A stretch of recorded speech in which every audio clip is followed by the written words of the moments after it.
이야기가 시작되며 주인공이 죽을 힘을 다해 달리는 모습이 보입니다. 솔직히 말하자면 진짜로 목숨이 걸려있죠. 처음에는 무슨 마라톤 대회라도 참가한 것 같지만 현실은 전혀 다릅니다. 속에서 한 무리의 사내들이 그를 뒤쫓고 있습니다. 그는 자신이 왜 쫓기는지, 대체 무슨 죽을 죄를 지었는지 전혀 모릅니다. 뿔은 제법 반반하지만 흔히 기대하는 주인공 특유의 다부진 체격은 전혀 아닙니다. 처참한 건 그의 계급이 소위라는 겁니다. 그 정도 계급이면 최소한 탄탄한 몸은 갖추고 있을 거라 생각하겠죠? 안 그런가요? 그는 숨을 헐떡이며 당장이라도 몸이 멈춰버릴 것처럼 억지로 발걸음을 끌고 있습니다. 억울하게도 그는 심장병까지 앓고 있습니다. 숲의 끝자락에 다다랐을 때 마침내 그의 몸도 한계에 달합니다. 피를 토하고 시야가 흔들리더니 그저 달렸을 뿐인데 발작까지 찾아옵니다.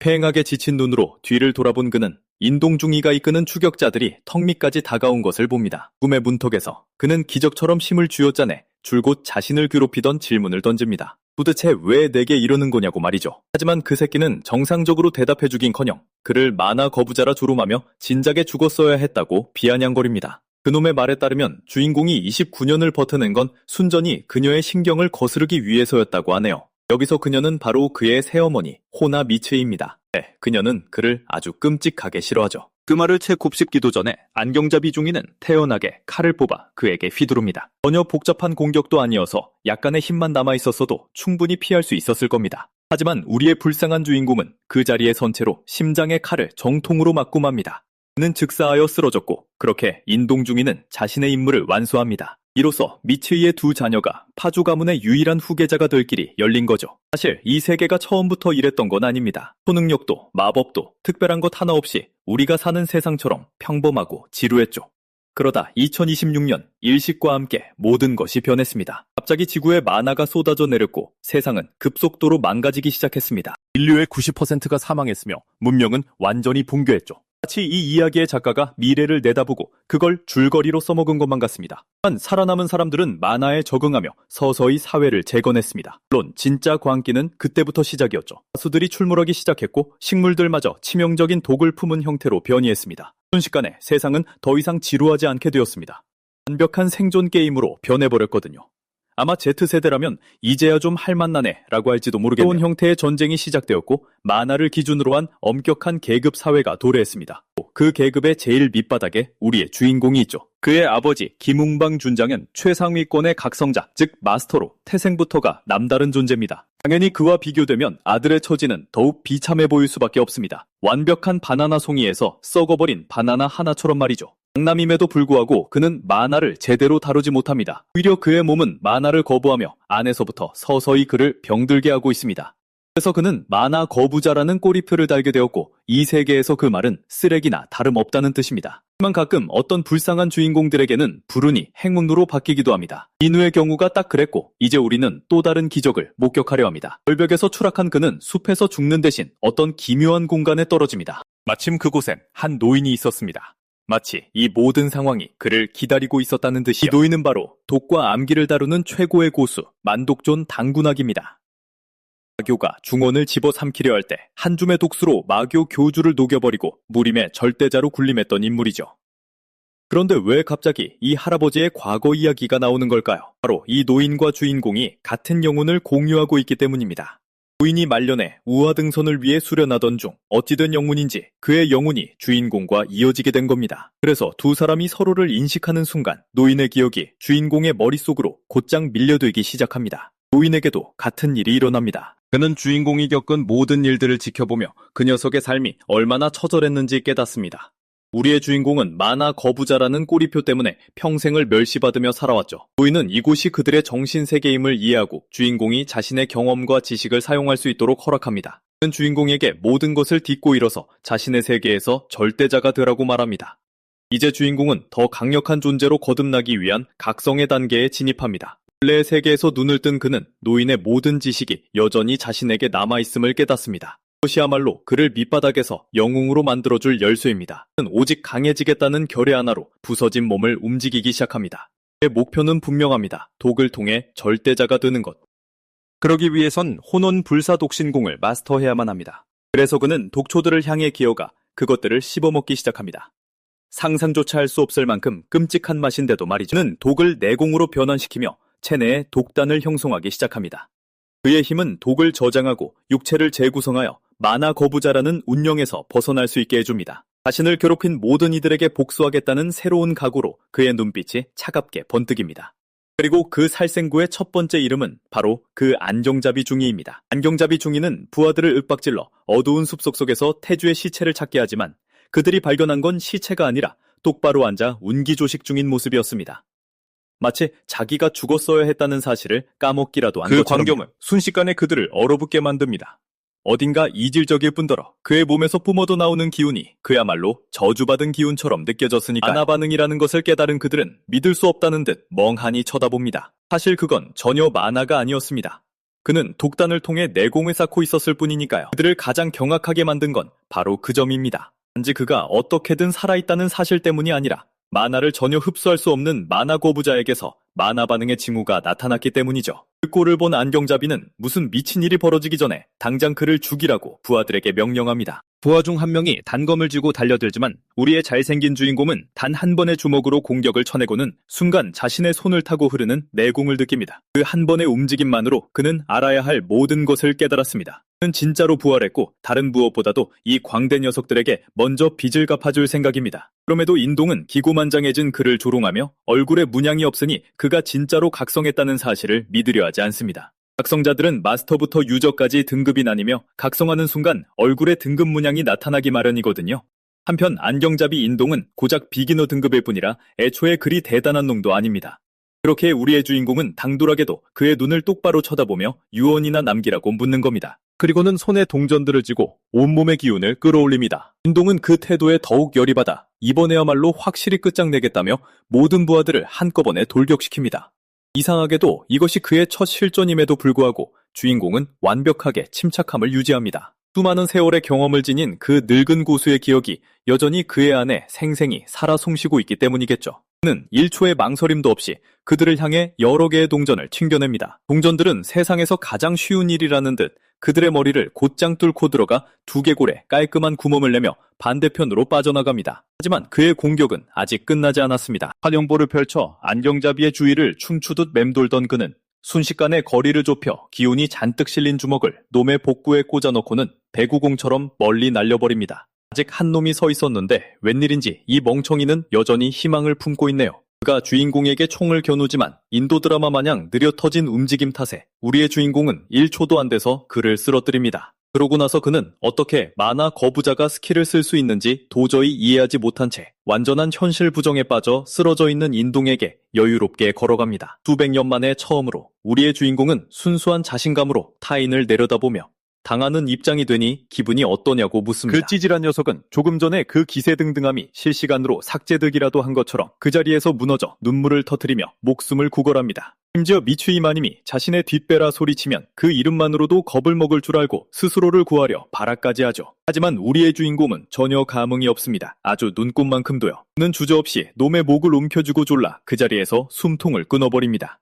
그리고 그 시체는 야생 늑대들을 위한 신선한 먹이로 남겨두죠. 여전히 태어난 모습으로 그곳에 선 그는 더 이상은 가만히 앉아 당하고만 있지 않겠다고 조용히 읊조립니다. 그 순간 그의 모습은 광기에 차있고 위험해 보입니다. 그리고 솔직히 방금 죽었다 깨어난 사람치고는 쓸데없이 너무 멋지네요. 그의 고향인 파주는 만화 대재앙 이후 한국, 중국, 일본의 영토가 병합되어 세워진 국가 사만제국의 일부입니다. 도에서는 한 남자가 태주의 아버지에게 모든 것을 보고하며 태주가 절벽에서 정찰 임무를 수행하던 중 암살 시도를 당한 후 제대했다고 설명한다. 인동 일행이 그곳에서 태주를 어떻게 공격했는지, 하지만 태주가 어떻게든 살아남아 제대 후 사라져버렸다고 설명한다.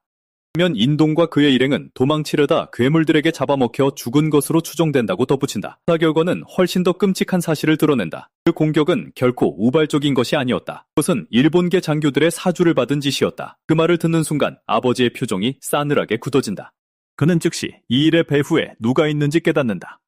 바로 미츠이였다. 사만제국 내에서 막강한 영향력을 가진 일본 가문의 딸이자 태주의 이복 동생들의 어머니이기도 하다. 그녀는 자신의 아들들이 모든 것을 물려받을 수 있도록 항상 태주가 사라지길 바랐지만 이번에는 인내심을 잃고 규슈 왕국에 있는 본가에까지 암살을 청탁하는 만행을 저지른 것이다. 이 모든 사실을 알면서도 태주의 아버지 역시 성인 군자는 아니었다. 분노하는 대신 그는 어차피 태주는 죽을 목숨이었으니 조금만 더 기다리면 될 것을 그랬다며 차갑게 생각할 뿐이다. 는 상황이 심각하다는 것은 알지만 파주의 입지가 위태로워 여전히 아내 가문의 지원에 크게 의존하고 있는 실정이다. 그렇기 때문에 그는 이 상황을 조용히 덮고 넘어가기로 결정한다. 그에게 있어 미츠이가 선을 넘었을지언정 그녀의 아이들은 여전히 이 땅을 이끌어갈 미래의 후계자들이기 때문이다. 그래서 그는 이미 죽은 목숨이나 다름없다고 여기는 자를 위해 긁어 부스럼을 만드느니 모든 것을 눈 감아주는 편이 낫다고 스스로 합리화한다. 그는 몹시도 비틀린 방식으로 다시는 자신의 아들을 보지 못할 것이라고 단정지어버린다. 그는 태주를 찾을 생각조차 하지 않으며 태주가 얼마 남지 않은 시간이 남아 자유롭게 살다 죽도록 내버려두는 것이 오히려 낫다고 여긴다. 이제 우리 주인공은 세상에서 가장 강한 남자가 되기 위한 험난한 여정에 오른다. 대곡 가장자리에 다다른 그는 마침내 구리시의 전경을 처음으로 한눈에 담게 되고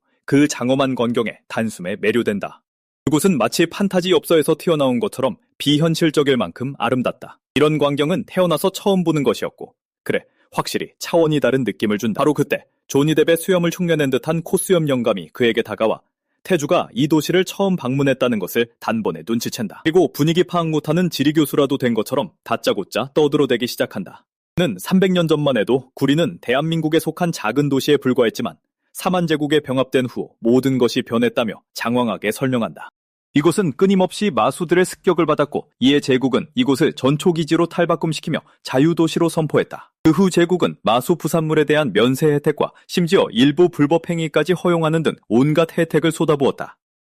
그렇게 구리는 서서히 거대한 중심지로 성장했고 현재 제국 전체 마수 부산물의 20% 이상을 생산하고 있다. 한마디로 수압만 좋다면 이곳은 그야말로 돈을 찍어내는 기계나 다름없는 셈이다. 돈만 따라준다면 이곳에서 떼돈을 벌어 백만장자가 될 수도 있고 그야말로 무일푼에서 미스터 비스트나 빌 게이츠 같은 거부로 인생 역전을 할 수 있는 곳이다. 그 잠재력은 실로 미쳤다고 할 수 있다. 불행히도 우리 주인공은 이런 지루한 강의를 얌전히 들어줄 위인이 아니다. 그래서 그 정보의 대부분은 한 귀로 듣고 한 귀로 흘려버리며 그가 훗날 엄청난 힘을 보여줄 전형적인 바보 주인공이라는 사실만 입증할 뿐이다. 그래도 영감이 선의로 도와주는 것이라 생각하며 예의 바르게 감사를 표한다.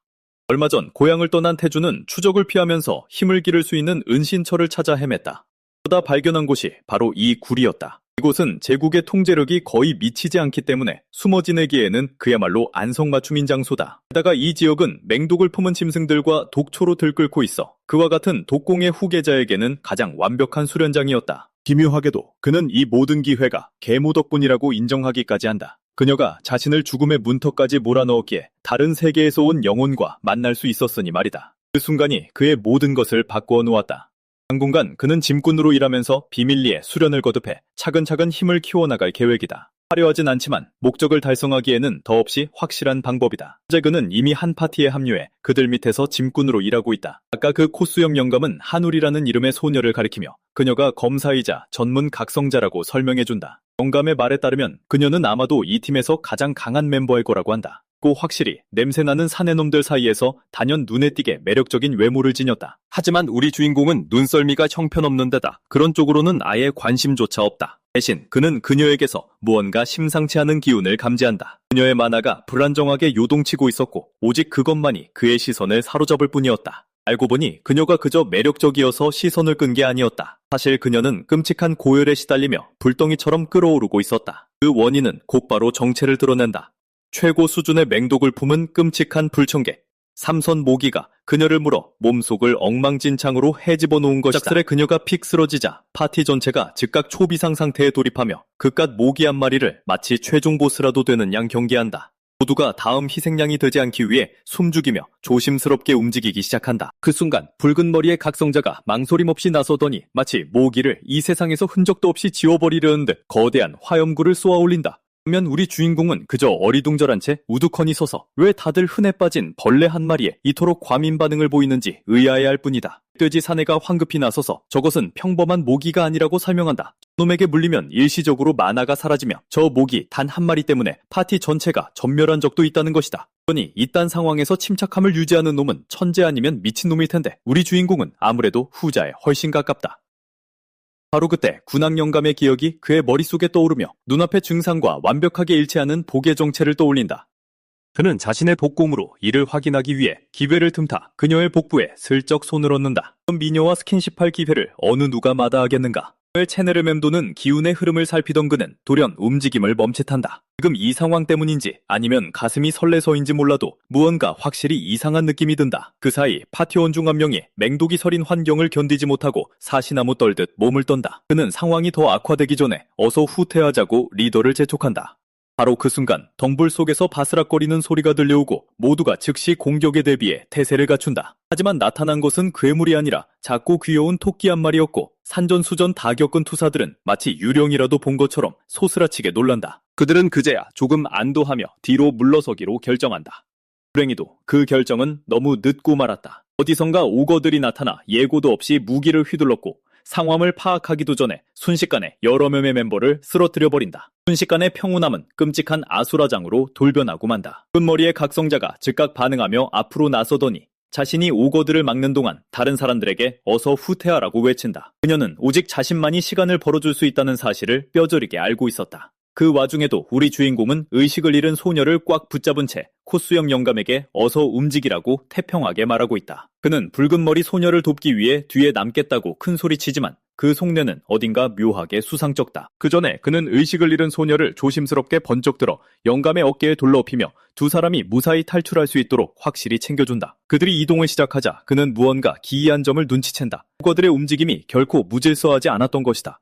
그들은 마치 누군가의 조종을 받거나 명령을 따르는 것처럼 철저하게 진영을 갖춰 움직이고 있었다. 끝머리의 투사는 전력을 다해 마치 미렐리아 버밀리온급의 스킬을 뽐내며 타오르는 화염창을 날려 단숨에 여러 마리의 오거를 깔끔하게 쓸어버린다. 하지만 그런 무시무시한 위력에도 불구하고 오거 한 마리가 기어코 그녀의 방어망을 뚫고 짐꾼들을 향해 똑바로 돌진한다. 그녀는 즉각 거대한 불의 장막을 일으켜 놈의 앞길을 막아섰고 완전히 저지했다고 확신한다. 아주 찰나의 순간 그녀의 막아선 방어가 성공한 듯 보였다. 하지만 어디선가 또 다른 오거가 그녀의 등 뒤에 불쑥 나타난다. 그녀는 그 사실을 전혀 눈치채지 못했고 그 상태로는 다음에 이어질 치명적인 일격에 반격할 방도조차 없었다. 우리 주인공이 멋지게 뛰어들어 압도적인 힘을 과시하는 장면 대신 화면은 돌연 군함 영감에게로 전환된다. 알고 보니 그는 우리 주인공과의 영혼 공유 경험 덕분에 모든 무림 노고수들이 꿈에 그리는 선계로 우하등선하는 데 성공했던 것이다. 기구의 지식을 얻은 끝에 마침내 불로장생의 깨달음을 얻고 그 경지에 도달한 것이다. 하지만 막상 그 꿈꾸던 삶을 살게 되자 그는 내심 뼈저리게 후회하고 있다. 소위 선계라는 곳이 애들처럼 구는 늙은이들로 가득해. 아무 이유 없이 주먹질을 해대고 놀이터 마냥 서로의 머리통을 박살내고 있었기 때문이다. 무한한 수명을 가진 채 순수한 혼돈만이 판치는 곳이었다. 그럼에도 불구하고 그는 긍정적으로 생각하며 마음을 편히 먹기로 다짐한다. 한가로이 시간을 보내던 중 그의 상념은 태주를 향해 흘러간다. 두 사람은 같은 영혼을 공유하고 있지만 그들의 삶은 각자를 전혀 다른 길로 빚어냈다. 분학은 무림의 절대자로 군림한 반면 태주는 잔혹한 현실만을 마주하며 자라야 했다. 그래도 그는 태주가 하루빨리 강해져 태고무형 독공의 칠성에 도달하기를 간절히 바란다. 그 경지야말로 태주의 기억 속에 자리 잡은 달인을 뛰어넘기 위해 반드시 필요한 수준이기 때문이다. 그는 언젠가 그를 다시 만나고 싶어한다. 하지만 그 전에 그는 태주에게 전수해줄 새로운 B급을 찾아낼 생각이다. 불행히도 그 평화는 그리 오래가지 못한다. 어디선가 또 다른 노인이 나타나 검수를 얕본다며 그의 머리를 향해 곧장 공격을 날린다. 방금 전까지만 해도 남들을 평가하던 그 군악이 순식간에 발끈하며 다른 이들처럼 난장판 속으로 뛰어든다. 그러니 그조차도 그 세계의 뇌세포 부족 현상을 피할 수는 없는 노릇이다. 이제 다시 현실 세계로 돌아와 보자. 오거가 빨간머리 여자를 쓰러뜨리려는 찰나 우리의 태주가 갑자기 달려들어 팔로 그녀를 밀쳐내며 위기의 순간에서 구해낸다. 그는 지체하지 않고 암기술법을 사용해 동전 몇 개를 날린다. 동전들은 완벽하게 적중하며 오거들을 꿰뚫고 단 일적에 쓰러뜨린다. 싸움은 거의 순식간에 끝이 나고 자신조차도 이렇게 강해졌다는 사실에 내심 놀란다. 마음속 깊은 곳에서는 이 모든 힘이 자신 안의 늙은 영혼으로부터 온다는 것을 알고 있다. 그렇다고 해도 그것을 과시할 생각은 전혀 없다. 지금은 눈에 띄지 않게 행동하는 것이 더 중요하기에 그는 침착함을 유지하며 불필요한 시선을 끄는 것을 피한다. 분양조차 없는 일개 짐꾼이 그 많은 마수들을 아무렇지 않게 쓸어버린 것은 누가 봐도 미친 듯이 수상한 일이다. 그래서 영웅처럼 폼을 잡고 서 있는 대신 태주는 즉시 태세를 전환해 자신이 던졌던 동전들을 줍기 시작한다. 돈방석에 앉아있으면서도 번듯한 무기 하나 살 돈이 없어서 주머니 속 동전을 치명적인 암기로 쓰고 있다는 게 솔직히 어처구니가 없다. 동전을 하나씩 줍던 중 그는 갑자기 동전 하나가 비는 것을 알아챈다. 시선으로 주변을 훑던 그는 나무 기둥에 깊이 박혀있는 동전을 발견한다. 그걸 뽑으려고 다가간 순간 근처에서 익숙한 윙윙거리는 소리가 들리기 시작한다. 세 줄 무늬가 있는 그 모기가 다시 나타나 제 집인 양 태연하게 맴돌고 있다. 그는 망설임 없이 손을 뻗어 공중에서 모기를 낚아채고는 그대로 자기 손을 물게 내버려 둔다. 아까 그 불을 다루는 여자를 물었던 것과 정확히 똑같은 모기다. 이제 마침내 그 독을 직접 관찰할 기회를 얻은 것이다. 독이 퍼지면서 체내의 기운이 흩어지고 기의 흐름이 부서지는 것이 느껴진다. 바로 그때 머릿속에서 번쩍하고 깨달음이 온다. 이 작용은 무림의 산공독과 완전히 똑같다. 차이점이 있다면 이 세계에는 알려진 해독제가 없어서 일반인에게는 치명적인 문제라는 것이다. 하지만 그에게는 이것이 엄청난 사업기회다. 노인의 지식을 활용해 그는 즉시 이 세계의 약초로 해독제를 재현할 방법을 궁리하기 시작한다. 그 생각이 떠오른 순간 그의 표정은 돈복사 버그라도 발견한 것처럼 거의 광기에 가깝게 변한다. 그리고 그는 훨씬 더 미친 짓을 저지른다. 모기를 바라보던 그는 복을 분석하는 가장 빠른 방법이 직접 맛을 보는 것이라는 결론을 내린다. 어떤 주저함이나 망설임도 없다. 그는 곧장 모기를 입에 털어넣고 꿀꺽 삼켜버린다. 너무나 놀랍게도 그 방법은 통했다. 맛과 반응만으로 그는 그 성분이 자신의 예상과 일치한다는 것을 확인한다. 그것은 곧 해독제를 만드는 것이 완벽하게 가능하다는 뜻이다. 그 사실을 깨달은 순간 그는 벌써부터 공기 중에 돈 냄새를 맡는다. 이건 더 이상 단순한 생존의 문제가 아니라 벼락부자가 되는 지름길이다. 하지만 그 행복한 상상을 더 즐기기도 전에 다시 현실이 끼어든다. 무거운 기운이 다가오기 시작하고 땅의 울림부터가 다르게 느껴진다. 앞을 바라본 순간 그는 그것을 보게 된다. 오거들의 우두머리가 나타난 것이다. 이렇게 진짜 싸움이 시작된다. 마수의 우두머리가 갑자기 인간의 언어로 말을 하며 그를 죽이겠다고 위협하자 그는 즉시 당황하고 만다. 그의 태주는 이것이 평범한 마수가 아니라는 것을 깨닫는다. 그것은 엘리트라 불리는 각성한 마수로 그가 말로만 듣던 존재였다. 이와 동시에 모든 상황의 앞뒤가 맞지 않기 시작한다. 그 모기들은 애초에 이곳에 존재해서는 안 되는 것들이었다.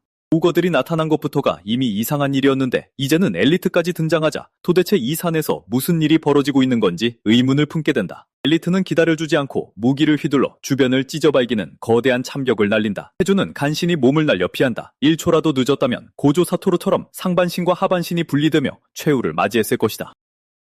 이제 그는 이 적이 지금껏 상대했던 어떤 놈들보다 훨씬 강하다는 사실을 뼈저리게 이해한다. 그럼에도 그는 운에 맡기며 일섬을 사용해 동전 몇 개를 던져보지만 엘리트의 몸은 전기 보호막으로 둘러싸여 있다. 동전들은 순식간에 파괴되고 피땀 흘려 번 돈이 흔적도 없이 사라져버린다. 무기가 절실히 필요한 상황이다. 그렇지 않으면 무일푼이 되겠지만 이런 경제 상황 속에서도 그는 크게 걱정하는 기색이 없다. 이대로라면 아무런 소득도 없이 자원만 허비하게 될 텐데도 말이다. 엘리트가 짐승 같은 포효를 내지르며 그를 다시 현실로 끌어온다. 그는 자신이 망설이고 있었다는 사실을 깨닫고 그 사실 하나만으로도 짜증이 치밀어 오른다. 그 안에 노인이 이 꼴을 봤다면 그야말로 수치스러움 그 자체였을 것이다. 그래서 그는 마음을 다잡고 기운을 끌어모아 단 하나의 명확한 생각을 품은 채 다시 앞으로 돌진한다. 그것이 가로막은 전부 부숴버리겠다는 생각이다. 새로운 기술인 철독을 발동하고 맹렬히 달려든다. 춤조차 의심스럽게 들리지만 그 뒤에 담긴 사리만큼은 진짜다. 엘리트가 도끼를 휘두르고 태주는 주먹을 날려 그것과 정면으로 맞붙는다. 그 충격파가 주변을 뒤흔들고 두 힘이 격돌하는 소리가 일대에 쩌렁쩌렁 울려 퍼진다. 그 격렬한 공방이 끝난 후에도 둘은 꼿꼿이 서 있다. 엘리트의 거대한 몸집에는 어떤 상처도 보이지 않는 반면 태주는 무슨 수를 써서라도 이 싸움을 끝내버리겠다는 생각으로 상대를 노려본다. 무언가 다른 일이 벌어지기 전에 누군가 갑자기 나타난다. 압도적인 존재감을 뿜어내는 이진의 머리 스타일을 따라 한 미남이 난입하더니 리바이 아커만이 짐승 거인을 썰어버리던 것처럼 순식간에 엘리트를 여러 조각으로 베어버린다. 엘리트는 애초에 상대조차 들지 않았다는 듯 갈기갈기 찢겨나가며 완전히 무너져 내린다. 태주는 공기 중의 압박감이 달라진 것을 즉시 느낀다. 마스터 등급의 강자가 방금 나타났고 이제 그는 이 모든 상황을 어떻게 변명할지 머리를 굴려야만 한다. 그 남자는 태주를 쳐다보며 얼굴에 문양 하나 없는 주제에 어떻게 오우거무리를 쓰러뜨렸냐고 묻는다. 도대체 정체가 뭐냐는 것이다. 그 어조를 듣자마자 태주는 한 가지를 단번에 직감한다. 이 남자는 보통 내기가 아니다. 태주는 신중하게 단어를 고른다. 목숨을 구해줘서 감사하다고 말하며 변명을 이어가려는 찰나 파티에 있던 늙은 짐꾼이 다른 NPC들과 함께 나타난다. 노인은 동료인 태주를 걱정하기는커녕 곧장 그에게 다가가 짐은 무사하냐고 묻는다. 태주는 자신을 구해준 이 신사분 덕분에 짐은 전부 무사하다고 대답한다. 노인과 함께 온 다른 이들은 황급히 남자에게 다가가 그를 정학이라 부르며 늦게 도착해 죄송하다고 사과한다. 그러자 노인은 태조에게 구리는 자유도시라서 황실이 아닌 자치위원회에서 관리한다고 설명한다. 그리고 정학은 투표권을 가진 3인의 상임위원 중 한 명이라고 덧붙인다. 게다가 그는 치안을 담당하는 나고단의 단장이자 마스터 랭크의 각성자이기도 하다. 그들 같은 짐꾼들은 보호비 명목으로 그 길드에 상납금을 내기 때문에 노인은 즉시 태조의 고개를 숙이게 하고 정학에게 제대로 감사 인사로 올리게 만든다. 분말 없이 따르며 최근 구리에 도착한 짐꾼이라고 자신을 소개한다. 그러자 그 잘생긴 남자는 태조가 오우거무리를 쓸어버린 장본인이냐고 묻는다. 우리의 주인공은 일개 짐꾼이 그런 짓을 할 수 있을 리가 없다며 즉시 부인한다. 그의 설명에 따르면 만화 고갈로 기절해버린 마법사가 한 짓이며 그 직후에 오크 엘리트가 갑자기 나타났다는 것이다. 그 이야기는 꽤나 그럴싸하게 들렸고 당장 그가 내놓을 수 있는 가장 안전한 답변이었다. 바로 그때 나고단 길드의 다른 조직원들이 생존자들을 확보했으며 수습조가 이미 출발했다고 보고한다. 바로 그때 나고단 길드의 다른 조직원들이 생존자들을 확보했으며 수습조가 이미 출발했다고 보고한다. 허튼 수작 부리지 말라는 것이다. 불미스러운 일로 다시 마주치게 된다면 그때는 멀쩡히 살려보내지 않겠다는 뜻이다. 정학과 그의 부하들이 떠나자 노인은 태조에게 절대로 그의 눈밖에 나거나 다시 엮이지 말라고 신신당부한다. 노인의 말에 따르면 정학은 치안대장이라 불리긴 하지만 질 나쁜 놈들에게 뇌물을 받고는 적당히 눈 감아주는 인물이다. 노인은 그가 평판을 유지하고 가오를 잡기 위해 순찰에 나서는 것뿐이라고 말한다. 아무래도 이 노인은 뒷담화에 꽤나 소질이 있는 모양인지 거침없이 계속해서 험담을 쏟아낸다. 노인은 서둘러 오다가 우연히 정학과 마주쳐서 데려왔을 뿐이라고 설명한다. 그게 아니었다면 다른 사람을 불렀을 것이란 얘기다. 이건 시작에 불과하다. 우리 주인공은 저 미남과 기막힌 인연을 맺게 될 것이다. 일이 마무리되자 그들은 괴수나 고수 같은 또 다른 귀찮은 불청객이 들이닥치기 전에 서둘러 귀중한 짐을 챙겨 떠날 채비를 했다. 지난날의 모든 실패가 갑작스레 현실로 다가오는 어느 일요일처럼 우리의 미남은 조금씩 무너지기 시작한다. 조영이 나타나지 않았다면 그 자리에서 목숨을 잃었을 것이라는 생각이 뼛속 깊이 스며든다. 그 깨달음은 그 어떤 것보다도 뼈아프게 다가온다. 그는 도대체 지금까지 자신이 무엇을 해온 것인지 자문하기 시작한다. 이내 그는 명확한 결론에 도달한다. 만화 부적응자의 운명에서 벗어난 후 너무 자만했던 것이다.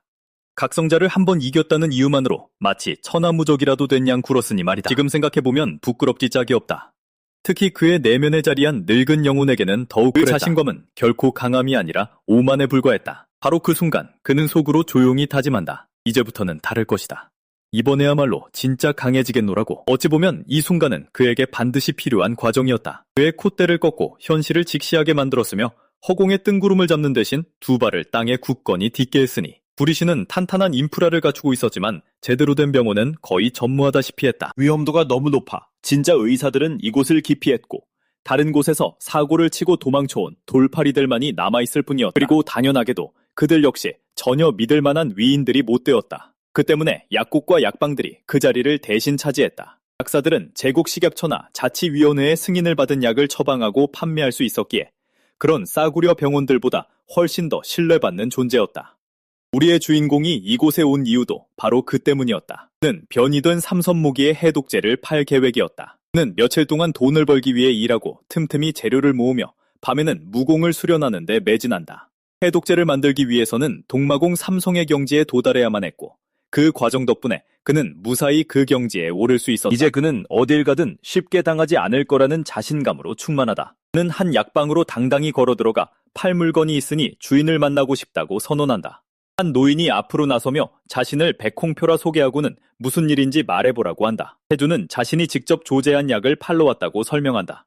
하지만 홍표는 이미 떠돌이 장사꾼들의 뻔한 허풍에 질린 듯한 표정이었고 전혀 흥미를 보이지 않으며 인력 시장에 나가서 운을 시험해보라고 핀잔을 준다. 노인이 계속해서 잔소리를 늘어놓는 동안 우리의 영웅은 침착하게 그 약이 삼선모기의 해독제라는 결정적인 한마디를 툭 던진다. 그 단 한마디에 홍표는 용수철처럼 몸을 휙 돌린다. 그러자 우리의 주인공은 병을 하나 꺼내들고는 이 약은 복용하는 형태이며 예방 차원으로도 사용할 수 있다고 설명한다.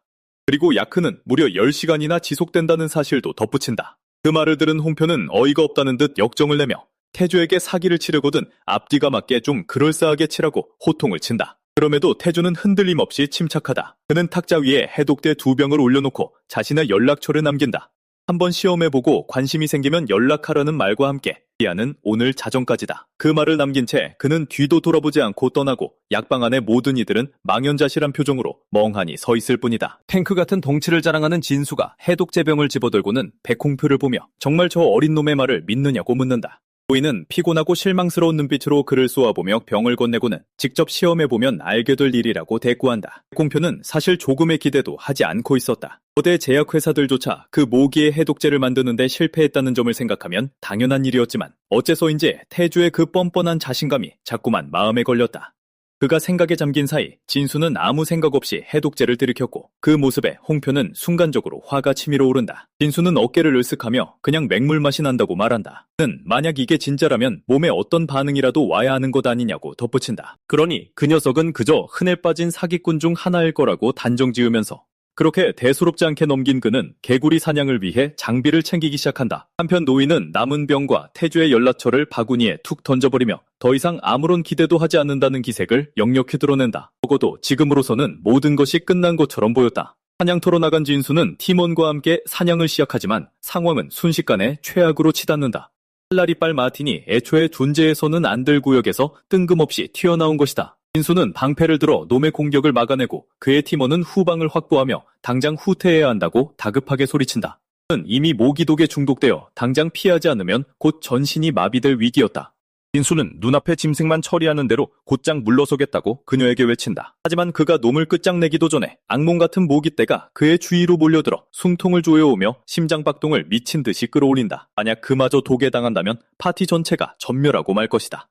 그와 동시에 그는 자신의 방패가 점점 버티지 못하고 약해지는 것을 느낀다. 그것만으로도 그는 자신이 이미 중독된 것이 아닐까 의심하기 시작한다. 모든 생각이 머릿속에 어지럽게 뒤엉키며 도대체 어디서부터 잘못된 것인지 스스로에게 묻는다. 마치 세상이 무너져 내리고 도망칠 곳조차 하나 없는 끔찍한 절망감. 이 지역이 변이 모기들로 악명 높은 곳이라는 것을 알기에 방충복까지 철저히 챙겨 입고 왔건만 그러나 칼라리빨 마틴이 마치 누군가 일부러 풀어놓기라도 한 것처럼 갑작스레 나타났다. 그 짐승은 순식간에 그들의 방충곡을 갈기갈기 찢어발겼고 그 직후 모기떼가 벌떼처럼 몰려와 그들을 습격했다. 마치 두 위협이 교묘하게 짜고 치며 협공을 가하는 것 같은 소름 돋는 기분이었다. 진수와 그의 팀은 필사적으로 후퇴하려 하지만 마틴이 퇴로를 떡하니 가로막으며 그들을 죽음의 문턱으로 몰아넣는다. 이제 홀로 그 괴물들을 막아내고 있는 것은 오직 그뿐이다. 자신의 죽음을 예감하며 넋을 놓고 있던 그때 팀원이 그의 정신을 번쩍 들게 하며 날아오는 공격을 경고한다. 칼라리빨 마틴이 그의 방패를 강타하며 산산조각 내버린다. 그런데 무언가 이상했다.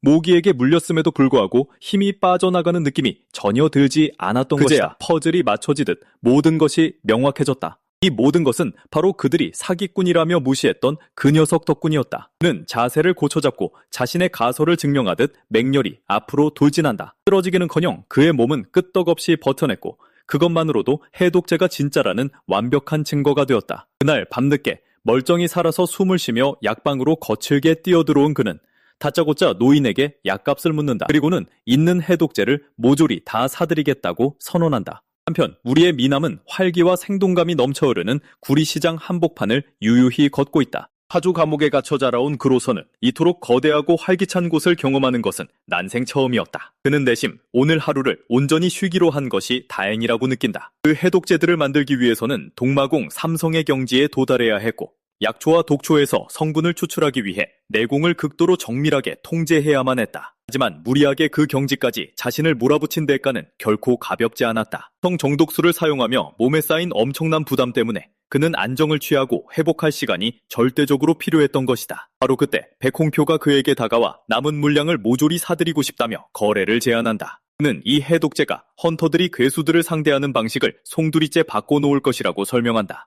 태주는 묵묵히 기운을 갈무리하며 침착하게 그의 말을 듣는다. 전체 재고량을 묻는 질문에 그는 준비된 물량이 대략 6만 병 정도이며 필요하다면 즉각 생산량을 늘릴 수 있다고 확언한다. 그러자 홍표는 준비해둔 계약서를 내민다. 해독제는 병당 5만 원에 판매될 것이며 원가는 1만 원으로 책정되어 있었다.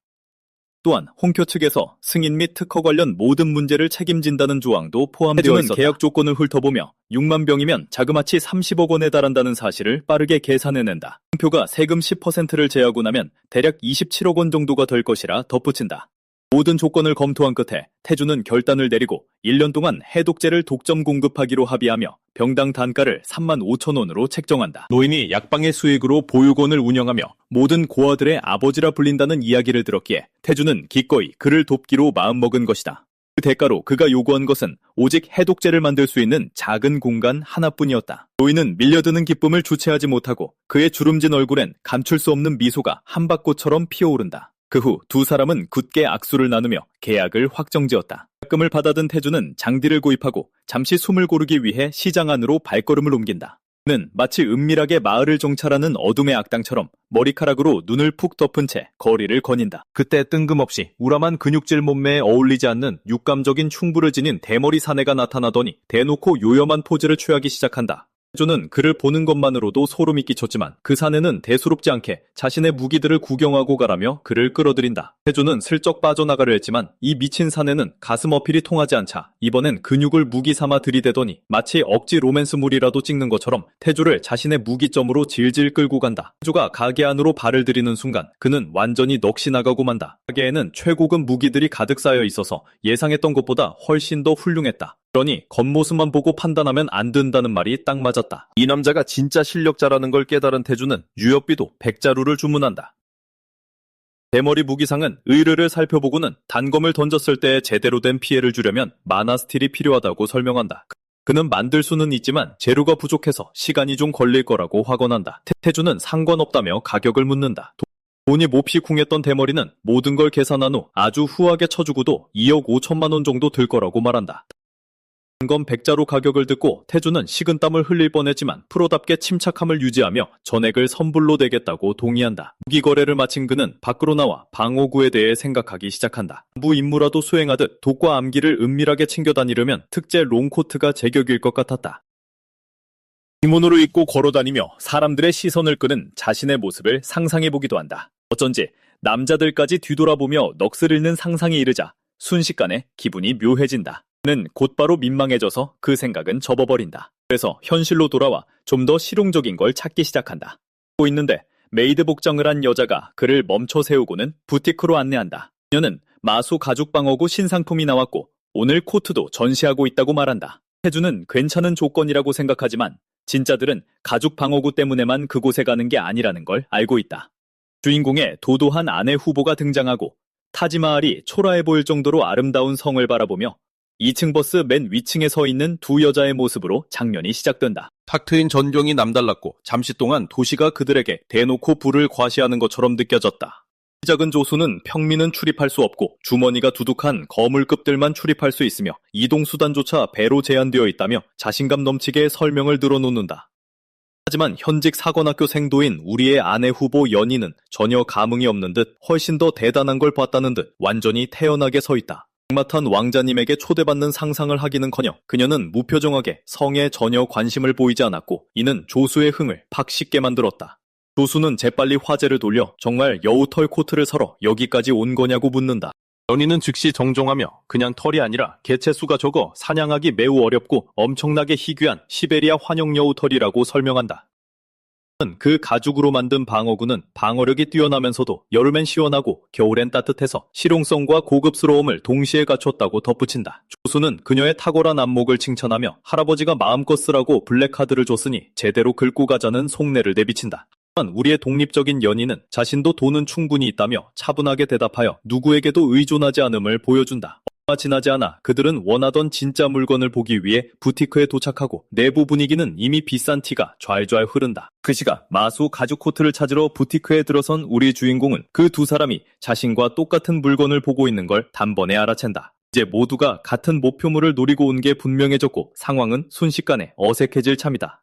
그 여자들을 응대하던 직원이 주인공을 맞이하러 다가오고 바로 그때 이야기가 흥미진진해지기 시작한다. 알고 보니 그녀는 빨간 머리의 미녀였고 그녀는 주인공을 단박에 알아보지만 주인공은 전혀 기억하지 못한 채 우두커니 서 있기만 한다. 이 남자는 진짜 눈치가 없어서 그녀의 환상적인 몸매를 똑똑히 보고서도 아직 상황 파악을 못하고 있다. 그때가 습격했을 때 같은 팀이었다고 그녀가 알려주고 나서야 비로소 그의 머릿속에서 퍼즐이 맞춰지기 시작한다. 그녀는 본업으로 부티크에서 일하고 투잡으로 토벌 임무를 띈다고 설명하며 그와 다시 마주친 걸 진심으로 기뻐하는 듯하다. 한편 우리의 주인공은 식은땀을 흘리기 시작하는데 이게 압박감 때문인지 아니면 그녀가 평정심을 유지하기엔 너무 섹시해서인지 둔간하기 어렵다. 어느 쪽이든 그는 슬쩍 빠져나가려 한다. 그때 오크를 쓰러뜨린 공을 모두 그녀에게 넘기고 구리시에서 눈에 띄지 않게 조용히 지내려 했기 때문이다. 언젠가 진실이 밝혀질지도 모른다고 늘 생각했지만 이렇게 예고 없이 맞닥뜨릴 줄은 꿈에도 몰랐다. 그가 돌아서서 떠나려는 찰나 그녀가 그의 손을 덥석 잡고 그 자리에 멈춰 세우며 그의 도주 계획을 완전히 망쳐버린다. 어쩌면 여기서 순정 만화 같은 모먼트가 나올지도 모르겠다. 그녀는 진지한 눈빛으로 그를 바라보며 그때 자신을 구해준 사람이 맞냐고 묻는다. 이어서 나고단 길드에서 오크들을 해치우고 만화 고갈로 쓰러진 게 본인이냐고 물었을 때 뭔가 이상함을 느꼈다고 말한다. 그래서 그녀는 그의 행동에 뭔가 사연이 있을 거라 생각하고 일단 자신이 했다고 둘러댔던 것이다. 이제 그녀는 그의 대답을 기다리며 서 있고 주인공은 더 이상 이 상황을 깔끔하게 벗어날 방법이 없다는 걸 깨닫는다. 일개 짐꾼이 어떻게 오크들을 해치우겠냐며 얼토당토하는 거짓말을 내뱉지만 그녀는 그가 연기를 이어가기도 전에 말을 자른다. 그녀는 왜 자신을 도왔는지는 모르지만 그 덕분에 대장과 남자친구의 시신을 수습할 수 있었다고 말한다. 얘들아, 이 누나는 이미 임자가 있었어. 그녀는 제대로 서 있기 힘들 정도로 몸을 떨면서도 진심을 다해 고마움을 전했고 우리의 귀염둥이는 이 무거운 상황에 어떻게 반응해야 할지 갑자기 아득해진다. 그때 사람들을 구한 건 사실이지만 동시에 자신의 무공을 시험해보려는 탐욕스러운 속내도 있었다는 걸 그 스스로 잘 알고 있다. 그래서 그녀가 건네는 온기를 온전히 받을 자격이 없는 것 같아 이렇게 진심 어린 감사를 받는 것에 죄책감을 느낀다. 잠시 후 그녀는 천천히 마음을 추스르고 자신이 은인을 난처하게 만들고 있다는 걸 깨닫는다. 바로 그때 성질 급한 조수가 잔뜩 화가 난 채로 나타나 왜 이렇게 오래 기다리게 하냐고 따진다. 빨간 머리의 미녀는 돌아서서 정중하게 고개를 숙이며 연희님이 고르신 코트는 팔 수 없게 되었다고 사과한다. 조수는 곧바로 자기 아가씨를 우습게 보고 마지막 순간에 와서 안 팔겠다고 배짱을 부리는 거냐며 쏘아붙인다. 빨간 머리 미녀는 조금 전까지만 해도 코트가 남아있었다고 해명하며 사비로라도 손해를 배상하겠다고 약속한다.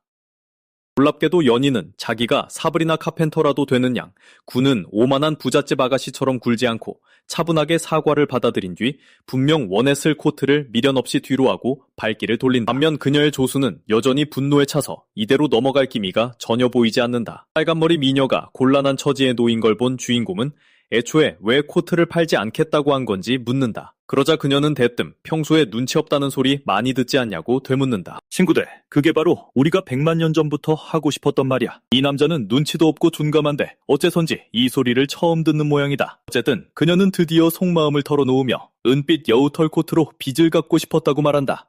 이 주인공은 즉시 거절하며 그걸 받을 수 없다고 말한다. 그때 자신의 의도는 순수하지 않았고 그저 일이 얽히다 보니 우연히 그녀를 구하게 된 것뿐이니까. 그녀는 고개를 저으며 여기서 의도는 중요하지 않다고 당신이 나를 구했다는 진실은 변하지 않는다고 말한다. 그리고 정 마음에 걸린다면 앞으로 더 많은 생명을 구하면 된다고 덧붙인다. 이 주인공은 평생 이런 종류의 감사를 받아본 적이 없었다. 주변 사람들의 비난과 차가운 시선, 질무 어린 곁눈질 뿐이었다. 그래서 이 순간이 무겁고 부담스럽게 느껴지면서도 마음 한구석에서는 이상하게 간지럽고 기쁜 마음이 피어오른다. 결국 그는 감사히 코트를 받아들인다. 장면은 선계로 넘어가 완전히 따분해진 동빈이라는 노옹이 무료함을 달래려 주변을 관찰하기 시작한다. 이곳 사람들은 하나같이 하얀 도포에 긴 흰 수염을 기르고 있어 똑같아 보였고 차이점이라곤 머리카락 한 가닥을 늘어뜨렸냐 두 가닥을 세웠냐 하는 헤어스타일 뿐이다. 하지만 그 노인네 당군학은 달랐다. 복긋한 듯한 할배들로 가득한 세상에서 그의 취향과 패션 감각은 유독 눈에 띄었기 때문이다. 그는 가끔 돈 많은 회장님 패션을 빼입고 선계의 미녀들이라도 꼬시러 나갈 것처럼 머리를 단장하고 나타난다. 호기심이 동한 동빈은 옷 만드는 법이라도 배워서 재밌게 시간을 때워볼까 하는 생각에 군악을 찾아가기로 한다. 심지어 여기서 혼자 미쳐버리느니 둘이 쌍으로 비치는 게 낫겠다는 생각까지 한다. 흥미를 더하기 위해 그는 선계의 천도를 꺼내들고 거래의 카드로 쓸 계획을 세운다. 그는 이걸 군악에게 보여주면 영감이 마침내 옷 만드는 법을 가르쳐줄지도 모른다고 굳게 믿고 있다. 다들 겉보기엔 그냥 복숭아일 뿐이다. 하지만 이 세상의 생리를 안다면 분명 뭔가 특별한 게 있을 것이다. 그러니 다음엔 무슨 일이 벌어질지 지켜보자. 다시 현실 세계로 돌아와 태주는 수년 동안 햇빛을 보지 못한 사람처럼 백보육원 지하실 깊숙한 곳에 틀어박혀 해독제를 만드느라 뼈를 깎고 있다. 그때 백홍포 영감이 전화를 걸어오고 태주가 원액이 거의 완성되었다고 말하자 영감은 딱 2초 안도하는 목소리를 내더니 한 묶음 더 만들어달라고 요구하여 우리 주인공을 심장마비 직전까지 몰고 간다. 잠깐만요. 한 묶음 더요? 태주가 어제 이미 하나 보냈는데 사람들은 한정판 운동화 발매에 줄 서는 중독자들처럼 벌써 다시 몰려들고 있다. 홍표는 약효에 대한 소문이 퍼져 사람들이 목숨이라도 걸린 것처럼 떼거리로 몰려들고 있다는 희소식이자 솔직히 끔찍한 소식을 전한다. 하긴 틀린 말은 아니었다. 다들 이 로또급 아이템에 품절 딱지가 다시 붙기 전에 채가려고 안달이고 누가 새치기라도 하면 그 자리에서 당장 주먹 다짐이라도 벌일 기세라고 한다. 싹싹 빠른 태주는 얼른 영감에게 물량은 계속 들어올 테니 1인당 구매량을 2병으로 제한한다고 공지를 띄우라고 말한다. 우리의 주인공은 이 미치광이들이 약쇼핑을 헝거게임으로 만들게 놔둘 생각이 없다. 홍표는 그의 속셈을 눈치채면서도 품절 간판을 마케팅처럼 계속 쓰다 보면 가짜 모방약들이 예상보다 빨리 나타날 수 있다고 지적한다. 태주는 다른 약을 만들면 된다고 말하며 겉으로는 태연한 척하지만 속으로는 그게 완전 헛소리라는 걸 너무도 잘 알고 있다. 다른 세계의 치트키 같은 지식이 없는 한 그 누구도 이 약을 재현해낼 수는 없기 때문이다. 그리고 나서 그는 홍표에게 포장기계는 언제 들어오냐고 묻는다. 이제 약을 제조하는 것보다 포장하는 데 시간이 더 오래 걸리는데 아직도 채워야 할 빈병들이 산더미처럼 쌓여있기 때문이다. 우리 주인공은 일주일 내내 기숙사에도 돌아가지 못하고 교도소 다큐멘터리 알바생처럼 이 지하실에 틀어박혀 사는 신세다. 홍표는 서두르겠다고 약속하고 그 시각 밖에서는 아이들이 보육원 비밀기지에 귀신을 두고 한창 말다툼을 벌이고 있다. 귀여운 여자아이는 혼비백산하여 방에 귀신이 숨어있다고 우기고 10대 특유의 허세로 무장한 한 소녀는 그저 비밀기지에 무단으로 살고 있는 거지일 거라며 자기가 쫓아내겠다고 큰소리친다. 소녀는 진짜 자기가 슈퍼히어로라도 된 줄 알았지만 그때 비밀기지 문이 벌컥 열리며 파멸의 악취를 풍기는 우통을 벗은 형체가 기분 나쁜 미소를 지으며 걸어 나온다. 이들은 순식간에 얼어붙어 등골이 오싹해지더니 영혼이 반쯤 가출한 채 그곳에서 불이 나게 도망친다. 아이들에겐 안타깝게도 그 끔찍한 귀신은 일주일 내내 지하실에 틀어박혀 약병만 포장하느라 이제는 기본 위생과의 싸움에서 처참하게 패배한 냄새를 풍기는 우리의 잘생긴 주인공일 뿐이었다. 게다가 그 이상한 코수염 영감이 이미 자기 팀의 짐꾼 자리를 메우라고 그를 부른 상태라 태주는 팀 전체에 트라우마를 안기기 전에 최소한의 예의로 목욕부터 하기로 결심한다. 하지만 바로 그때 또 다른 미녀인 홍표의 딸이 나타나고 두 아이는 마치 이 구역의 유일한 방패라도 찾은 양 순식간에 그녀 뒤로 숨어버린다. 그러고 보니 그냥 경치 구경하라고 그곳으로 부른 건 아니었지. 이른바 유령이라는 존재와 한판 붙어보라고 부른 거나 다름없었어. 그녀는 태주에게 아버지 홍규와 함께 일하는 사람이 맞냐고 묻고 그가 그녀의 정체를 눈치채자 자신을 백보육원의 백세연이라고 소개하지. 아이들이 지하실에 유령이 있다고 하도 떠들어대서 직접 확인하러 내려왔다며 상자 하나도 들고 왔어. 그 상자에는 태주가 그 이상한 대머리 무기상에게 주문한 시제품 무기들이 들어있었지. 우리의 주인공이 부드러운 미소로 감사를 표하자 그 사소한 행동 하나가 그녀의 마음을 강하게 흔들어 놔. 태연이 겉으로는 차가워 보여도 결국엔 소녀의 마음을 가진 여자란 말이지. 그래서 고장난 기계처럼 얼굴이 새빨개져서는 황급히 고개를 돌려버려. 그러고는 자리를 뜨면서 나가기 전에 1층에서 좀 씻고 가라고 쏘아붙이지. 다시 말해 그녀조차도 이 녀석한테서 얼마나 끔찍한 냄새가 나는지 눈치챘다는 뜻이야.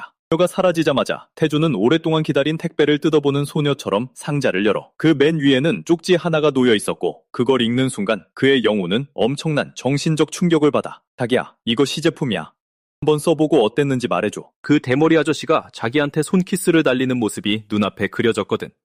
그 상상만으로도 너무 끔찍해서 태조는 그 쪽지가 자기 가문이라도 모욕한 것처럼 그 자리에서 갈기갈기 찢어버려. 끔찍한 기억, 폭력을 지어낸 뒤에야 비로소 무기를 살펴보는데 꽤나 훌륭하단 말이지. 딱 그가 원했던 품질 그대로였어. 단검이 이 정도로 잘 나왔으니 여우가죽 코트에 대한 기대감도 덩달아 치솟았어. 그 붉은 머리 여자가 코트를 그냥 주겠다고 했지만 태조는 진짜 돈을 벌게 되면 반드시 값을 치르겠다고 다짐하지. 지금은 빈털털이지만 그에게도 지켜야 할 자존심이란 게 있거든. 얼마 후 그는 산으로 향하고 그곳엔 팀원들이 이미 그를 기다리고 있었지. 그는 늦어서 죄송하다고 사과하지만 코수염난 이상한 아저씨는 단번에 말을 자르더니 급하게 불렀는데도 와줘서 고맙다고 인사를 건네. 안타깝게도 평화는 딱 3초 만에 깨져 근육만 빵빵한 놈이 입을 털기 시작하거든. 이 자식은 일개 짐꾼 따위가 감히 제일 늦게 나타난 것도 모자라 건방지게 일행들 사이에서 여유 부리는 꼴이 마음에 안 들었던 거지. 태주가 무슨 나라라도 팔아먹은 대역죄인인 양 길길이 날뛰며 사과를 요구해. 알고 보니 이 떠버리의 이름은 원준. 금방이라도 개처럼 지저댈 것 같은 상판대기를 한 재수없는 근육통이었어. 솔직히 말해서 개랑 너무 똑같이 생겨서 당장이라도 물어뜯을 것 같달까? 다행스럽게도 태주는 가만히 서서 당하기만 하는 얌전한 얼굴마담이 아니었지. 그는 정해진 시간에 딱 맞춰서 왔다고 맞받아쳐. 그러니 도대체 자기가 왜 사과해야 하냐는 거지. 그 대답에 원주는 이마에 핏대가 서서 당장이라도 터져버릴 것처럼 분노해. 하지만 안타깝게도 태주 역시 레벨업을 한 상태였고 이 광대가 계속 성가시게 굴면 뼈마디 몇 개쯤은 기꺼이 박살내줄 준비가 되어 있었어. 그제야 주인공은 왜 다른 사람들이 이 녀석을 피하는지 단번에 이해하게 되지. 저런 더러운 성질머리라면 모기들조차도 겁먹고 도망갈 지경이니까. 이 코수염 아저씨가 나서서 그를 말리며 지금은 원준의 헛소리를 좀 참아달라고 태주에게 부탁해. 어쩔 수 없이 세상에서 제일 쓴 약을 삼키는 기분으로 태주는 이를 꽉 깨물고 사과를 건네. 팀원들이 임무를 위해 깊숙한 곳으로 이동하기 시작하고 태주는 재빠르게 인원 구성을 스캔해. 고작 7명. 7명이라니. 그런데도 이 녀석들은 이 인원으로 보스 레이드를 깰 수 있다고 굳게 믿고 있는 거야. 우리의 주인공은 전혀 겁먹은 기색이 아니었지. 아무도 공부 안 한 조별과제에 들어온 사람처럼 혼란스러운 표정일 뿐이야. 게다가 대놓고 물어보기까지 해. 진짜 이 인원으로 들어갈 거냐고. 무기 해독제가 전체 메타를 지배하면서 최근 레이드 규모가 줄어들고 있다는 건 알고 있었지만 이건 아무리 그래도 너무 적은 숫자였거든. 이건 자신감이 아니야. 거의 망상에 가까운 수준이지. 아니나 다를까 원주는 누군가 또다시 분노 버튼이라도 누른 것처럼 확 돌아서서 날뛰어. 입을 함부로 놀리는 걸 보니 죽고 싶어 환장했냐며 태주에게 쏘아붙이지. 태주는 침착함을 유지하며 그저 짐꾼들의 안전이 걱정돼서 그렇다고 대답해. 위험해 보이면 자기는 안 들어가겠다고 선언하면서 말이야. 간단하지, 논리적이고 안타깝게도 지능이 떨어지는 분노 조절 장애자에겐 논리 따윈 통하지 않아. 원주는 이성을 잃고 폭주하며 말 많은 송장 새끼라느니 하는 흔해 빠진 폭언을 쏟아내지. 그러고는 당장이라도 태주의 목을 날려버릴 기세로 검을 뽑아들어. 상황이 걷잡을 수 없이 악화되기 직전 팀장인 동석이 끼어들어. 원준처럼 거만하지만 그래도 팀장이라는 타이틀은 달고 있는 놈이었지. 자신의 미친 개를 멈춰 세우고는 입조심 안 하면 마수들의 특등급 먹잇감이 될 거라며 태주에게 경고를 날려. 그러고는 그게 자기 본성이라는 듯 여전히 비아냥거리며 원준과 함께 유유히 걸어가 버리지. 이쯤 되니 태주도 인내심의 한계에 다다랐어. 그에게서 뿜어져 나오는 살기가 어찌나 날카로운지 마치 진우가 각성할 때 그 압도적인 느낌마저 들 정도야. 코수염 아저씨가 서둘러 이런 험한 꼴을 겪게 해서 미안하다고 사과하지만 태주는 대수롭지 않게 손을 내저으며 진짜 이 인원으로 계속 갈 거냐고 다시 물어. 아저씨는 그들의 사냥터가 칼날 담비구역이라고 설명해줘. 예전에는 동무기들이 그곳을 악몽 같은 곳으로 만들어버려서 풀파티가 필수였지만 이제는 태주의 해독제 덕분에 소규모 팀으로도 움직일 수 있게 됐다는 거지. 그럼에도 불구하고 아저씨는 여전히 좀 불안하다고 털어놔. 그래도 초급 전투원이 2명이나 있으니 어떻게든 감당할 수 있을 거라고 하네. 그 어떻게든이라는 말에 너무 많은 걸 걸고 있는 것 같긴 하지만 그러고 나서 그는 태주만을 위해 따로 샀다며 해독제를 하나 건네줘. 태주는 미소를 지으며 그걸 받아들고 그 순간 그는 무언가 달라졌음을 느껴. 신체적으로 뿐만 아니라 정신적으로도 훨씬 강해진 느낌 말이야. 이 모든 상황을 바꿔놓은 게 바로 자신이라는 걸 깨닫게 되고 그 힘이 스스로를 변화시키기 시작했다는 걸 알게 된 거지. 저놈들을 만난 이후로 벌써 2번이나 살기를 드러냈어. 이건 그답지 않은 모습이거든. 그 영향은 분명 절대동마 당군학에게서 온 것이었지. 그자의 본성은 거슬리는 일이 생기면 그냥 넘어가기보다는 철저하게 박살내버리는 쪽이거든. 그리고 이제 그 둘의 영혼이 이어져 있으니 그런 사고방식이 서서히 태주에게 스며들고 있는 거야. 놀랍게도 그게 꼭 나쁜 것만은 아니야. 오히려 그 덕분에 속절없이 당하기만 하던 그가 마침내 당당하게 맞설 수 있게 된 셈이니까. 그러다 갑자기 그가 걸음을 멈춰. 뜬금없이 코수염 아저씨에게 레이드 내내 자기 곁에 꼭 붙어있으라고 당부하지. 그가 이상했거든. 아까부터 숲속 깊은 곳에서 무언가를 감지하고 있었는데 그건 단순한 위험의 냄새가 아니었어. 그건 노골적인 살기였어. 마치 누군가 이미 그들을 사냥감으로 점찍어 놓은 것처럼 무겁고 집중된 살기. 그리고 한 가지 분명한 건 그 기운이 저 머저리들이 만만하게 보던 흔해 빠진 칼날담비 무리의 것이 아니라는 거야. 저 광대 녀석들은 너무 자만하고 있어. 아니 이건 차원이 다른 무언가야. 이제 저 오만한 머저리들이 참혹한 현실을 마주하게 되는 건 시간 문제야. 그리고 그 순간이 오면 저 자만심에 가득 찬 광대 녀석들은 세상에서 가장 끔찍한 방식으로 박살이 나겠지. 우림 세계로 잠시 넘어가 보자. 그곳은 이미 최악의 상황으로 치닫고 있었거든. 대갈세가는 말 그대로 불길에 휩싸였고 도처에 퍼지는 불길과 함께 아수라장이 되어버렸지. 그 광기 어린 혼돈의 중심에서 젊은 군악은 차원이 다른 움직임으로 무자비한 사륙전을 벌이고 있었어. 게다가 상대를 완전히 짓밟아버리기라도 하듯 전장을 여유롭게 거닐며 세가가주인 제갈천을 구석으로 몰아놓고 있었지. 그래, 바로 그 뇌마로 불리던 제갈천 말이야. 그 악명 높은 이명도 지금 하찮은 조무래기처럼 처참하게 짓밟히고 있는 꼴을 보면 우스울 지경이지.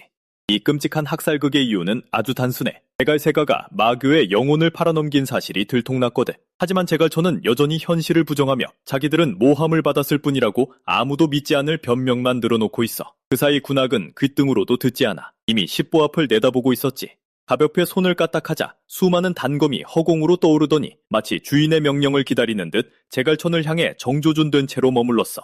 그러고는 쐐기를 박듯 그의 친아들 시체를 내던지며 진실을 무심하게 툭 내뱉어. 혈주를 만들려고 무고한 사람들을 도륙하는 현장을 직접 목격했으니 그 김에 아비의 품으로 친히 배달해주기로 했다는 거야. 이건 정의가 아니야. 이건 친절한 배달 서비스를 곁들인 지독한 정신적 고문이지. 군악은 자신을 구하려고 약자 뒤에 숨는 자들을 절대 용서하지 않겠다는 점을 분명히 안다. 그런 부류의 행동은 그에게 생리적인 혐오감을 불러일으킨다. 그리고 주지추는 자신의 모든 비밀이 들통났다는 걸 깨닫는 순간 갑자기 마귀로서의 체면도 잊은 채 곧바로 목숨을 구걸하기 시작한다. 그는 살기 위해 용서를 빌며 천마에 대한 모든 것을 털어놓겠다고까지 제안한다. 하지만 군악은 변명을 들어주고 스토리 전개를 위해 사람을 살려주는 그런 뻔한 악당이 아니다. 그는 쓰레기와는 타협하지 않는다. 특유의 평온한 표정을 지은 채 그는 전력을 다해 모든 단검을 날려 춘의 몸에 꽂아버리고 그 자리에서 즉사시킨다.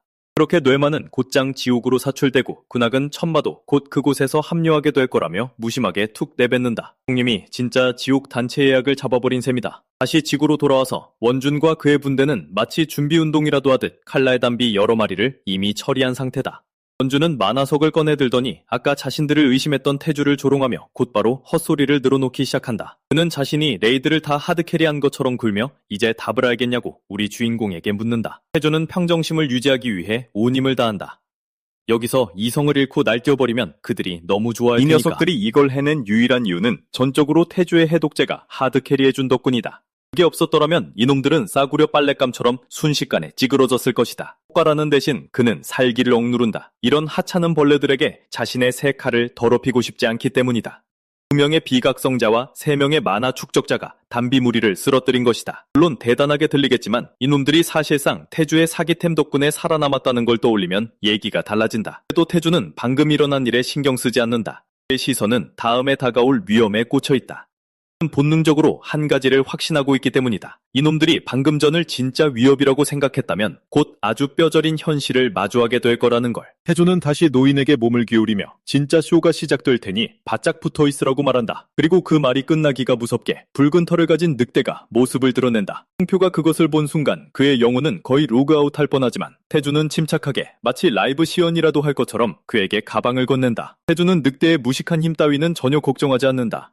그의 신경을 거슬리게 하는 건 이놈들이 항상 쌍으로 움직인다는 점이다. 그리고 모두가 첫 번째 늑대에게 시선을 뺏긴 순간 두 번째 늑대가 갑툭튀처럼 튀어나와 사내 한 명을 깔끔하게 낚아챈다. 또 하나 반응조차 하기 전에 그 남자는 짐승의 한 입거리 간식으로 전락하고 만다. 윤진이 앙상한 팔로 검을 휘두르지만 늑대는 마치 동화책을 읽듯 그의 움직임을 꿰뚫어보고 완벽하게 피해낸다. 이제야 비로소 패닉에 빠진 그는 대장에게 몸을 돌려 지시를 구한다.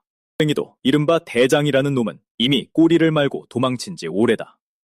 자신의 여자친구를 포함한 분대 전체가 짐승의 고기밥이 되도록 내버려둔 채 말이다. 그걸 본 원주는 그의 주특기를 꺼내든다. 짐꾼을 미끼로 던지고 튀는 것. 똑같은 치졸한 전술에 똑같은 쓰레기 마인드.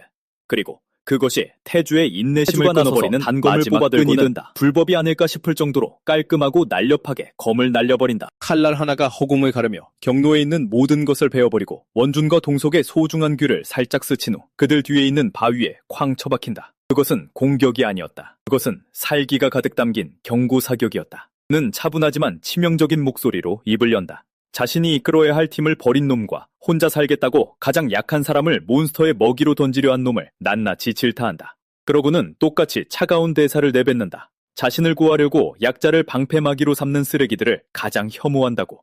이쯤 되면 그는 더 이상 숨기지도 않는다. 그는 마치 군악처럼 말하기 시작했다. 노인은 숨조차 제대로 쉬지 못한다. 늑대 중 한 마리가 이미 죽어 있는데 언제 그런 일이 일어났는지 아무도 보지 못했기 때문이다.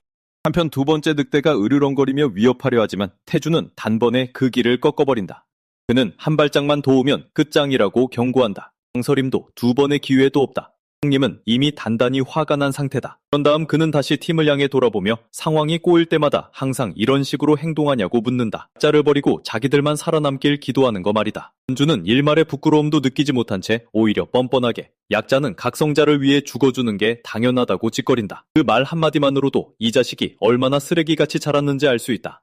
그에게는 안타깝게도 태주는 더 이상 약자가 아니다. 그래서 그는 산 위로 뛰어올라 그들과 거리를 벌린 후 이 상황을 완전히 뒤집기로 결정한다. 그는 스스로 늑대 한 마리를 상대해보려고 말한다. 무력하다는 게 어떤 기분인지 한 번이라도 느껴보게 하기 위해서다. 이 주인공은 사실상 뒤로 물러나 마치 영화를 보듯 이 데스게임을 관전할 준비를 마쳤다. 여자 중 한 명이 패닉에 빠져 태주에게 늑대를 죽여달라고 애원하며 원하는 건 뭐든 다 주겠다고 하지만 그는 단칼에 거절한다. 또 다른 단검이 날아와 공격보다는 위협용으로 꽂히고 그는 자신은 그저 짐꾼일 뿐이고 싸워야 할 사람들은 당신들이라고 일깨워준다. 아까까지만 해도 그렇게 자신감이 넘쳤으니 그것을 증명하든가 아니면 짓밟히든가 할 시간이다. 현주는 단 한순간도 그 거만한 태도를 버리지 않는다. 그는 늑대의 숨통을 끊어 자신의 능력을 증명하겠다며 돌진하지만 늑대는 그의 알량한 자존심이 상황을 파악하기도 전에 훨씬 더 빠르게 움직인다. 깔끔한 일격 한 번에 그의 목이 날아가고 머리는 마치 에렌의 비극적인 하이라이트 명장면과 크로스오버라도 된 것처럼 바닥을 구른다. 그 알량한 자신감은 딱 1초 지속되었다. 동석은 여전히 귀를 움켜쥔 채 분노하며 태주에게 소리를 지르고 감히 그런 짓을 한 대가로 죽여버리겠다고 협박한다. 하지만 그렇게 지저대는 동안 그는 진짜 적이 눈앞에 서 있다는 사실을 잊어버린다. 때가 다가오고 그와 동시에 그의 머리 역시 몸에서 분리되어 버린다. 유언도 드라마도 없이 그저 즉각적인 삭제일 뿐이다. 이제 여자 2명만이 남았다. 그들은 태주에게 대놓고 적의를 드러내지는 않았지만 상황이 잘못 돌아갈 때도 나서서 한마디 거드는 일조차 없었다. 무게도 대가가 따르는 법이다. 태주는 간섭하지 않았고 늑대는 다른 이들을 처리했던 방식 그대로 깔끔하고 무자비하게 그녀들을 처리한다. 다른 일행이 모두 사라지자 늑대는 간신히 서 있을 정도로 벌벌 떨고 있는 코수염 노인 짐꾼을 향해 천천히 고개를 돌린다. 그때 마침내 태주가 다시 앞으로 나선다. 만약 늑대가 쓰레기들을 치운 후 그냥 돌아갔다면 그는 늑대들을 살려두었을 것이다. 하지만 이제 이 짐승은 너무 오만해졌다. 태주가 돌진하며 손에 힘을 모은다. 대기를 갈기갈기 찢어밟힐 듯한 초록빛 소용돌이가 휘몰아치며 곧바로 늑대에게 직격한다. 충격파가 주변을 휩쓸며 폭발하고 그 힘이 어찌나 거대한지 폭발에 휩쓸려 모든 것이 소멸하기 직전 아주 찰나의 순간 그 짐승이 마치 쓰러진 구미호처럼 보일 정도였다. 노인은 충격에 빠진 채 서 있다. 태주에게서 문장을 본 적이 없었기에 그저 각성자 후보생일 뿐이라고 생각했다. 한 이런 종류의 힘은 초보자가 가질 수 있는 것이 아니었다. 그 순간 모든 퍼즐이 맞춰진다. 오크들에게 퍼부어진 그 미친 공격도 분명 태주의 짓이었고 이 청년이 자신의 힘을 숨기기 위해 거짓말을 한 게 틀림없었다. 눌렸던 분노를 모두 쏟아낸 후 태주가 다시 그를 향해 걸어온다. 노인은 2번 생각할 것도 없이 즉시 바닥에 엎드려 목숨을 구걸한다. 우리 주인공은 한숨을 내쉬며 죽이지 않을 테니 진정하라고 말한 뒤 어디 다친 데는 없냐고 무심하게 묻는다. 노인은 고개가 아파 보일 정도로 재빨리 고개를 젓는다. 그때 태주는 한 가지를 아주 분명하게 못 박는다. 부탁이라고 말하지만 그 말투는 결코 선택사항이 아님을 말해주고 있었다. 이곳에서 본 모든 것은 무덤까지 가져가라는 것. 노인은 그 의미를 즉각 알아차린다. 한치의 망설임도 없다. 쓸데없는 짓을 하기엔 자신의 목숨을 너무나 소중히 여겼다. 태주는 시신들을 뒤로 한 채 나머지는 숲이 알아서 처리하게 내버려둔다. 그는 직접 그들을 죽이지는 않았지만 그들이 죽도록 내버려두었고 그에 대해 일말의 죄책감조차 느끼지 않는다. 살아남으려고 약자를 벌이는 쓰레기들은 어차피 살아서 돌아갈 자격도 없는 놈들이었으니까. 한편 예제약국에서는 상황이 걷잡을 수 없이 나빠지고 있었다. 대출의 급락을 해결하기 위해 위원회가 소집되고 누리약국의 사자는 사실상 울상이다. 김태주가 VX 약국과 손을 잡고 그 해독제를 시장에 내놓은 이후로 그들의 수익은 반토막이 났다. 모든 사람들이 태주의 해독제를 구하기 위해 VX 약국으로 몰려가고 간 김에 다른 물건들까지 몽땅 사버리기 때문이다. 한편 업계의 거물들은 극도로 스트레스를 받은 표정으로 회의실에 앉아있다. 시장의 70%를 장악하고 있는 뉴호라이즌 약국의 사장도 그곳에 참석해 있고 나머지는 청왕이 차지하고 있다. 그 정도의 시장 지배력을 가지고 있음에도 불구하고 그는 몹시 초조해하고 있다. 홍표가 고아원 아이들을 거두어 먹인다는 이유만으로 자치위원회가 그를 보호하고 있으니 아무도 VX 매장에 손을 댈 수 없는 거다. 그 작은 선행이 완벽한 방패막이가 되어버린 셈이다. 예제약국의 대표 한석이 나서서 모두를 진정시킨다. 자신의 회사 역시 해독제를 복제하는 데 실패했기 때문에 다들 같은 처지라고 말한다. 다른 거물들 역시 그 말에 동의한다.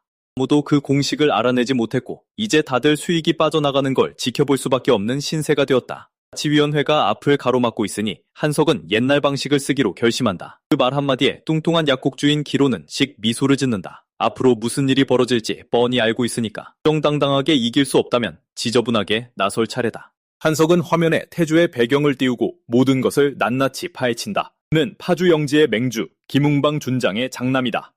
장교로 복무했지만 결국 전역 처리되었다. 아버지는 마스터급 강자지만 태주 본인은 만화 부적격자라는 꼬리표를 달고 있다. 집에서 쫓겨난 뒤에야 도망치듯 군대에 들어간 거였다. 친어머니는 세상을 떠났고 새어머니 혼다 미쳐 있는 일본계 혈통이다. 게다가 그의 두 이복 동생은 그가 죽기만을 바라고 있다는 소문이 파다하다. 가족과 연을 끊고 빈손으로 세상에 내던져진 놈이라는 뜻이다. 이 모든 사실을 늘어놓은 뒤 한석은 태주에게 직접 접근하자고 제안한다. 홍표가 주는 것보다 더 많은 돈을 쥐어준다면 유통권을 그들 손으로 뺏어올 수 있을 거라는 속셈이다. 단순한 비즈니스지만 만약 거절한다면 늘 하던 지저분한 방식대로 처리하면 그만이다. 그 부분은 굳이 설명할 필요도 없다. 방에 있는 모두가 이미 잘 알고 있으니까. 썩어 빠진 장사꾼들이 구린 짓을 꾸미는 동안 또 다른 실력자가 이 판에 뛰어든다. 지리산에서 마수 방위군 사령관 진영도 은밀히 움직이기 시작한 것이다. 그는 태조에 대한 보고서를 받고 그가 만화 부적격자이며 부대에서 전역했다는 사실을 확인한다. 과거 군에서 보급품을 확보하려다 재고 부족으로 거절당했던 기억이 있기에 그 이름은 이미 낯이 익다. 당시에는 황실의 제재 때문에 구리 지역에 개입할 수 없어서 그냥 넘어갈 수밖에 없었다. 하지만 지금은 상황이 다르다. 태주가 준장의 아들이라는 사실이 완전히 새로운 길을 열어준 것이다. 그의 해독제를 확실히 확보할 수만 있다면 지리산 마수 웨이브가 닥치기 전에 대규모 토벌 작전을 펼칠 수 있다. 그건 모든 판도를 바꿔놓을 거다. 인형은 지체하지 않는다. 그는 즉시 부하들에게 파주 영제에 연락해 김준장과 선을 대라고 명령한다. 어찌됐든 태주는 이제 훨씬 거대한 판에 휘말리게 생겼다. 그는 실제로 태주의 아버지에게 전화를 걸어 단 하나의 세부 사항도 빠뜨리지 않고 모든 상황을 보고한다. 새어머니는 늘 그렇듯 떫은 반응을 보이며 군뱅이도 구르는 재주는 있다더니 건방지게 태주 핑계를 댄다. 그녀는 여전히 태주를 세상 물정 모르고 밖에서 사기나 당할 순진한 애송이로 여기며 당장 구리행표를 예매해 그를 만나기로 한다. 하지만 아버지는 그녀를 막아서며 그를 내버려 두라고 명령한다. 이미 호적에서 파낸 놈이니 더 이상 우리 아들이 아니라고 못을 박으면서 말이다. 그가 계속 고집을 부리자 그는 양심이 조금이라도 남아있다면 당장 그만두라며 그녀의 길을 꺾어버린다.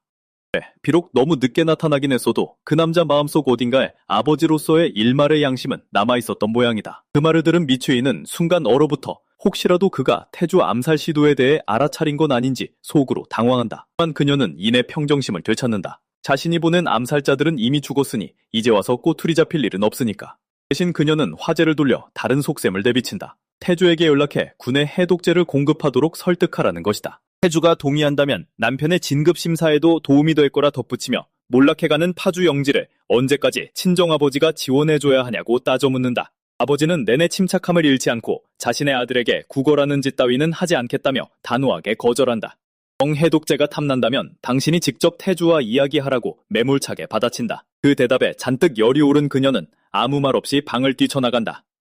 속으로 화를 사기면서도 당장이라도 어딘가에서 폭발할 듯한 기세다. 그녀가 떠난 뒤 그는 길게 한숨을 내쉬며 안도하는 표정을 지었다. 내심 태주가 죽었다고 체념하고 아들이 있었으니까. 살아서 제 앞가림을 하고 있다는 걸 알게 되자 그의 굳게 닫혔던 마음이 아주 조금은 누그러졌다. 대놓고 티를 내진 않지만 그래 저 남자에게도 아직 따뜻한 온기가 남아있긴 했다. 한편 태주는 다시 양장점을 찾았다. 맞춤 제작한 코트는 이미 준비되어 있었고 결과물은 군더더기 없이 완벽했다. 코트를 걸친 순간 그의 자태는 미치도록 끝내줬다. 절세미남 못지않은 얼굴로 코트를 살펴보던 그는 이게 단순히 멋만 부린 게 아니라 방어력과 체온 조절 기능까지 완벽하게 갖췄다는 걸 눈치챈다. 게다가 곳곳에 은밀한 수납 공간이 숨겨져 있어 아무도 모르게 그 많은 단검을 품고 다니기에 안성맞춤이었다. 그 숱한 무기들을 품는 걸 지켜보며 빨간머리 아가씨는 그를 무기 특화형 각성자쯤으로 짐작한다. 태주는 굳이 진실을 말해봐야 골치만 아파질 걸 알기에 그저 사람 좋은 미소를 지으며 대충 맞장구를 쳐준다. 계산을 하려 얼마냐고 묻지만 그녀는 극구 돈을 받지 않으려 손사래를 친다. 하지만 태주는 그녀가 다른 사람의 예약품을 자신에게 넘겨주는 바람에 곤란해졌을 거라며 한사코 값을 치르려 한다. 그는 영희에게 잘 말해서 대신 다른 물건을 보내주기로 했다며 그를 안심시킨다. 그런 대가 없는 호의가 영 어색한 태주는 잠시 머뭇거리더니 매장 안에 다른 물건을 가리키며 그걸 사겠다고 나선다. 고아원 아이들에게 좋은 선물이 될 테고 동시에 그녀의 매상도 올려줄 수 있다는 핑계를 대면서 말이다. 그리고 그는 그녀가 예상치 못한 방식으로 기어이 자신만의 은혜를 갚고 만다. 태주의 고집에 못 이긴 그녀는 결국 물건을 내어주며 그가 지금껏 상대해온 쓰레기 같은 놈들과는 차원이 다른 진짜 배기 각성자라고 생각한다. 그녀가 자리를 뜨자마자 예제약국의 대표 한석이 불쑥 매장으로 들이닥치며 태주를 애타게 찾고 있었다고 말한다. 처음 보는 놈이 자신에 대해 다 안다는 듯이 굴자 태주는 즉각 경계태세를 취했고 속으로는 살짝 섬뜩함마저 느꼈다. 태주는 여긴 무슨 일로 왔으며 대체 어떻게 자신의 위치를 알아냈는지 캐묻는다. 그 남자는 자기 조합이 모르는 일은 없다며 거만하게 짓거리는데 그 말만으로도 벌써 온몸에 소름이 돋을 지경이다. 이윽고 감고 있던 눈을 번쩍 뜬 그는 위협적인 눈빛을 쏘아보내며 지체 없이 모기 해독제를 자신들에게도 넘기라고 요구한다. 하지만 우리의 주인공은 단칼에 그의 말을 자르며 조금의 여지조차 주지 않고 싸늘하게 거절해버린다. 한석은 계속해서 압박하며 백약국보다 3배나 높은 단가를 부르지만 태주는 신이 없는 놈이 되고 싶지 않다며 또다시 거절한다. 그러자 한석은 돈이면 다 들 줄 알았는지 아예 50억 원을 줄 테니 해독제 제조법 자체를 팔라는 마지막 제안을 던진다. 하지만 태주는 떨떠름한 표정으로 그깟 푼돈에는 팔지 않겠다고 응수한다. 결국 인내심이 바닥난 그 추악한 남자는 구리에서 편히 살지 못할 거라며 살벌한 마지막 경고를 남긴다. 태주는 눈 하나 깜짝하지 않고 내 앞가림은 내가 알아서 한다며 국물도 없이 그를 쫓아낸다. 이제 그 추악한 남자의 이성은 완전히 날아갔고 마침내 그의 역겨운 본색이 드러나고 만다. 다리를 뜬 그는 곧장 자기 밑에 사냥개들에게 계획을 실행하라고 지시한다. 해질녘 태주는 양손에 수많은 쇼핑백을 바리바리 싸들고 홍표 영감에게 돌아오는데 솔직히 이쯤 되면 자기 여자친구 쇼핑백도 다 들어줄 참된 젠틀맨이 아닐 수 없다. 영감이 짐에 대해 묻자 태주는 늘 신세지는 것에 대한 감사의 표시로 아이들 옷을 좀 샀다고 둘러댄다. 영감은 기꺼이 쇼핑백을 받아들고는 이 은혜는 절대 잊지 않겠다며 앞으로 더 잘 모시겠다고 다짐한다. 태주 역시 건물 매입부터 공사까지 모든 굳은 일을 도맡아준 영감에게 깊은 고마움을 느낀다. 그 후 태주는 본론으로 들어가 예전에 영감이 꺼냈던 제안을 수락하겠다고 말한다. 예제약국 대표를 만난 것이 결심을 굳히는 계기가 되었기에 이제 홍표의 조언대로 제약회사를 설립하겠다는 것이다. 그는 이 모든 걸 혼자 해낼 수는 없으니 영감이 계속 곁에서 도와주었으면 좋겠다고 덧붙인다. 홍표는 겸손하게 그 부탁을 받아들였고 그렇게 두 사람은 또 한 번의 커다란 도약을 내디딘다. 태주는 당분간 자리를 비울 예정이라 건물의 마무리 작업은 영감에게 일임한다. 회사가 정식으로 설립될 때까지 태주는 신약 개발에만 몰두할 계획이다. 혼돈 무량 독공은 무림 최강의 사내, 우리의 늙은 영혼 당군하기 창안한 비전 독공이다. 행과 기공을 접목한 이 무공은 총 10성으로 이루어져 있다. 그 10성에 도달한 후에는 깨달음을 통해 독신을 각성해야만 한다. 을 각성한 자만이 만천하오라는 비기를 사용할 수 있는데 이 기술이 바로 당군하기 독수로 천마를 녹여버릴 때 썼던 바로 그 절초다. 그러니까 이건 그냥 어디서 굴러먹다 온 얄팍한 기술이 아니라는 뜻이다. 이것이야말로 최정상급의 치명적인 비급이다. 하지만 현실 세계로 돌아온 태주는 끔찍한 마수와 목숨을 건 혈투를 벌이고 있었고 그 싸움은 결코 호락호락해 보이지 않는다. 태주는 온 힘을 다해 뛰어올라 마수 위로 착지한 뒤 기를 머금은 단검을 짐승의 몸통에 쑤셔박으며 단 몇 초 만에 싸움을 끝내버린다. 지금 태주의 독공은 3성 수준이며 무학의 성추로 따지면 이류와 인류 사이의 경지에 머물러 있다. 여전히 내세우기엔 부끄러운 수준이지만 적어도 예전처럼 허무하게 나동그라지지는 않는다. 다행인 점은 당군학의 지식이 훌륭한 길잡이가 되어주어 맹목적인 수련을 피할 수 있다는 것이다. 그에게 필요한 건 오직 특이한 독을 흡수하는 것뿐. 그것이 바로 태주가 숲에서 훈련하며 마수들에게서 독을 채집하는 이유다. 발톱스라 손니를 쓰러뜨린 후 사체를 뒤지던 그는 거대한 독주머니를 발견하는데 이건 그에게 그야말로 금화가 가득 찬 자루나 다름없다. 태주는 서둘러 영약음료를 마셔 기운을 안정시킨 뒤 꽂아둔 무기를 회수한다. 그의 다음 사냥감은 포자독 엘크로, 등에 쌍봉 낙타처럼 2개의 혹이 달린 사슴형 마수다. 원래 온순한 성격이긴 하지만 그 혹들은 인간에게 있어 걸어다니는 폭탄이나 다름없다. 혹이 터지면 방독면 필터쯤은 우습게 녹여버리는 맹독성 포자가 방출되기 때문에 극도로 위험하다. 하지만 시각적으로 이 포자들은 마치 눈이 내리는 것처럼 아름다운 보랏빛을 띠며 공중에서 흩날린다. 태주는 그 속을 망설임 없이 걸어 들어간다. 그에게 이것은 위험 요소가 아니라 그저 먹잇감일 뿐이니까. 귀한 독을 그냥 놓칠 수는 없는 노릇이다. 그는 도끼를 한 곳으로 모아 압축된 구체를 만들어낸다. 쉽게 말해 그만의 짝퉁 나선 환인 셈이다. 1초의 망설임도 없이 그것을 자신의 체내로 흡수해버린다. 그 후 만독공을 펼쳐 명상을 통해 이를 내공으로 변환시킨다. 결코 쉽지 않은 과정임에도 불구하고 그는 꿋꿋이 이겨낸다. 이미 그 성분을 완벽히 파악했기에 훗날 이 독의 해독제를 만드는 일은 식은 죽 먹기일 것이다. 우림에 비하면 지구에는 훨씬 더 다양한 종류의 독이 존재하며 이는 그에게 어마어마한 이점으로 작용한다. 우리의 주인공은 마음속으로 단단히 결의를 다진다. 2번 다시 약해지지 않겠다고. 그로부터 얻은 방대한 양의 도끼 덕분에 그는 마침내 벽을 허물고 사성에 도달하게 된다. 이러한 도약만 보더라도 그의 성장 속도가 얼마나 무섭게 가속화되고 있는지 알 수 있다. 이제 돌아갈 시간이지만 어딘가 묘하게 기분이 찜찜하다. 백영감님의 약국을 예상보다 오래 비웠고 그 불길한 예감은 좀처럼 가시질 않는다. 그는 약국으로 돌아와 마치 긴 여행을 마치고 집에 돌아온 것처럼 백영감님에게 반갑게 인사를 건넨다. 수많은 빈 상자들을 본 우리의 주인공은 사업이 그저 굴러간 게 아니라 미친 듯이 질주했음을 단번에 눈치챈다. 영감님은 걱정스러운 얼굴로 전화를 걸어봤지만 전혀 닿질 않았다며 그동안 꽤나 마음고생을 한 기색을 내비친다. 우리 주인공은 수련과 해독제 개발 때문에 휴대폰을 꺼뒀다고 대수롭지 않게 대답한다. 그리고 그렇다. 그는 원래 말 한마디 없이 훌쩍 사라져버리는 그런 부류의 인간이다. 그고는 주변을 둘러보며 다들 왜 공포영화에서 막 튀어나온 것처럼 사색이 되어 있냐고 묻는다. 그때 백홍표가 마침내 비보를 전한다. 제약 유통업자들이 더 이상 물품을 공급하지 않겠다고 선언했으며 심지어 이미 납품했던 것들마저 회수해갔다는 것이다.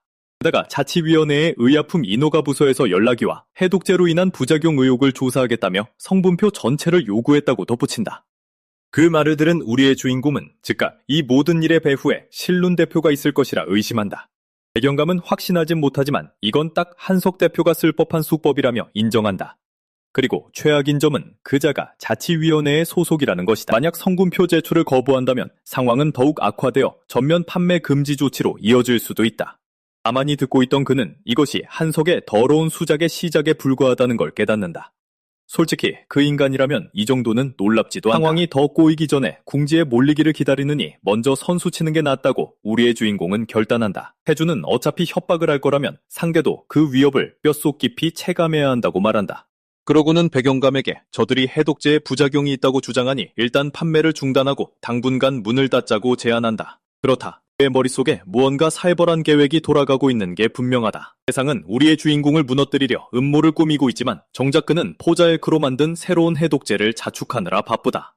입을 베어 무는 순간 영혼 깊은 곳에서부터 순수한 행복이 밀려온다. 이 고기는 제국 내에서 최고급 진미로 유명하기 때문이다. 독을 제거할 수 없기 때문에 우연히 발견된 엘크의 사체는 매번 황제가 싹쓸이해 가버린다.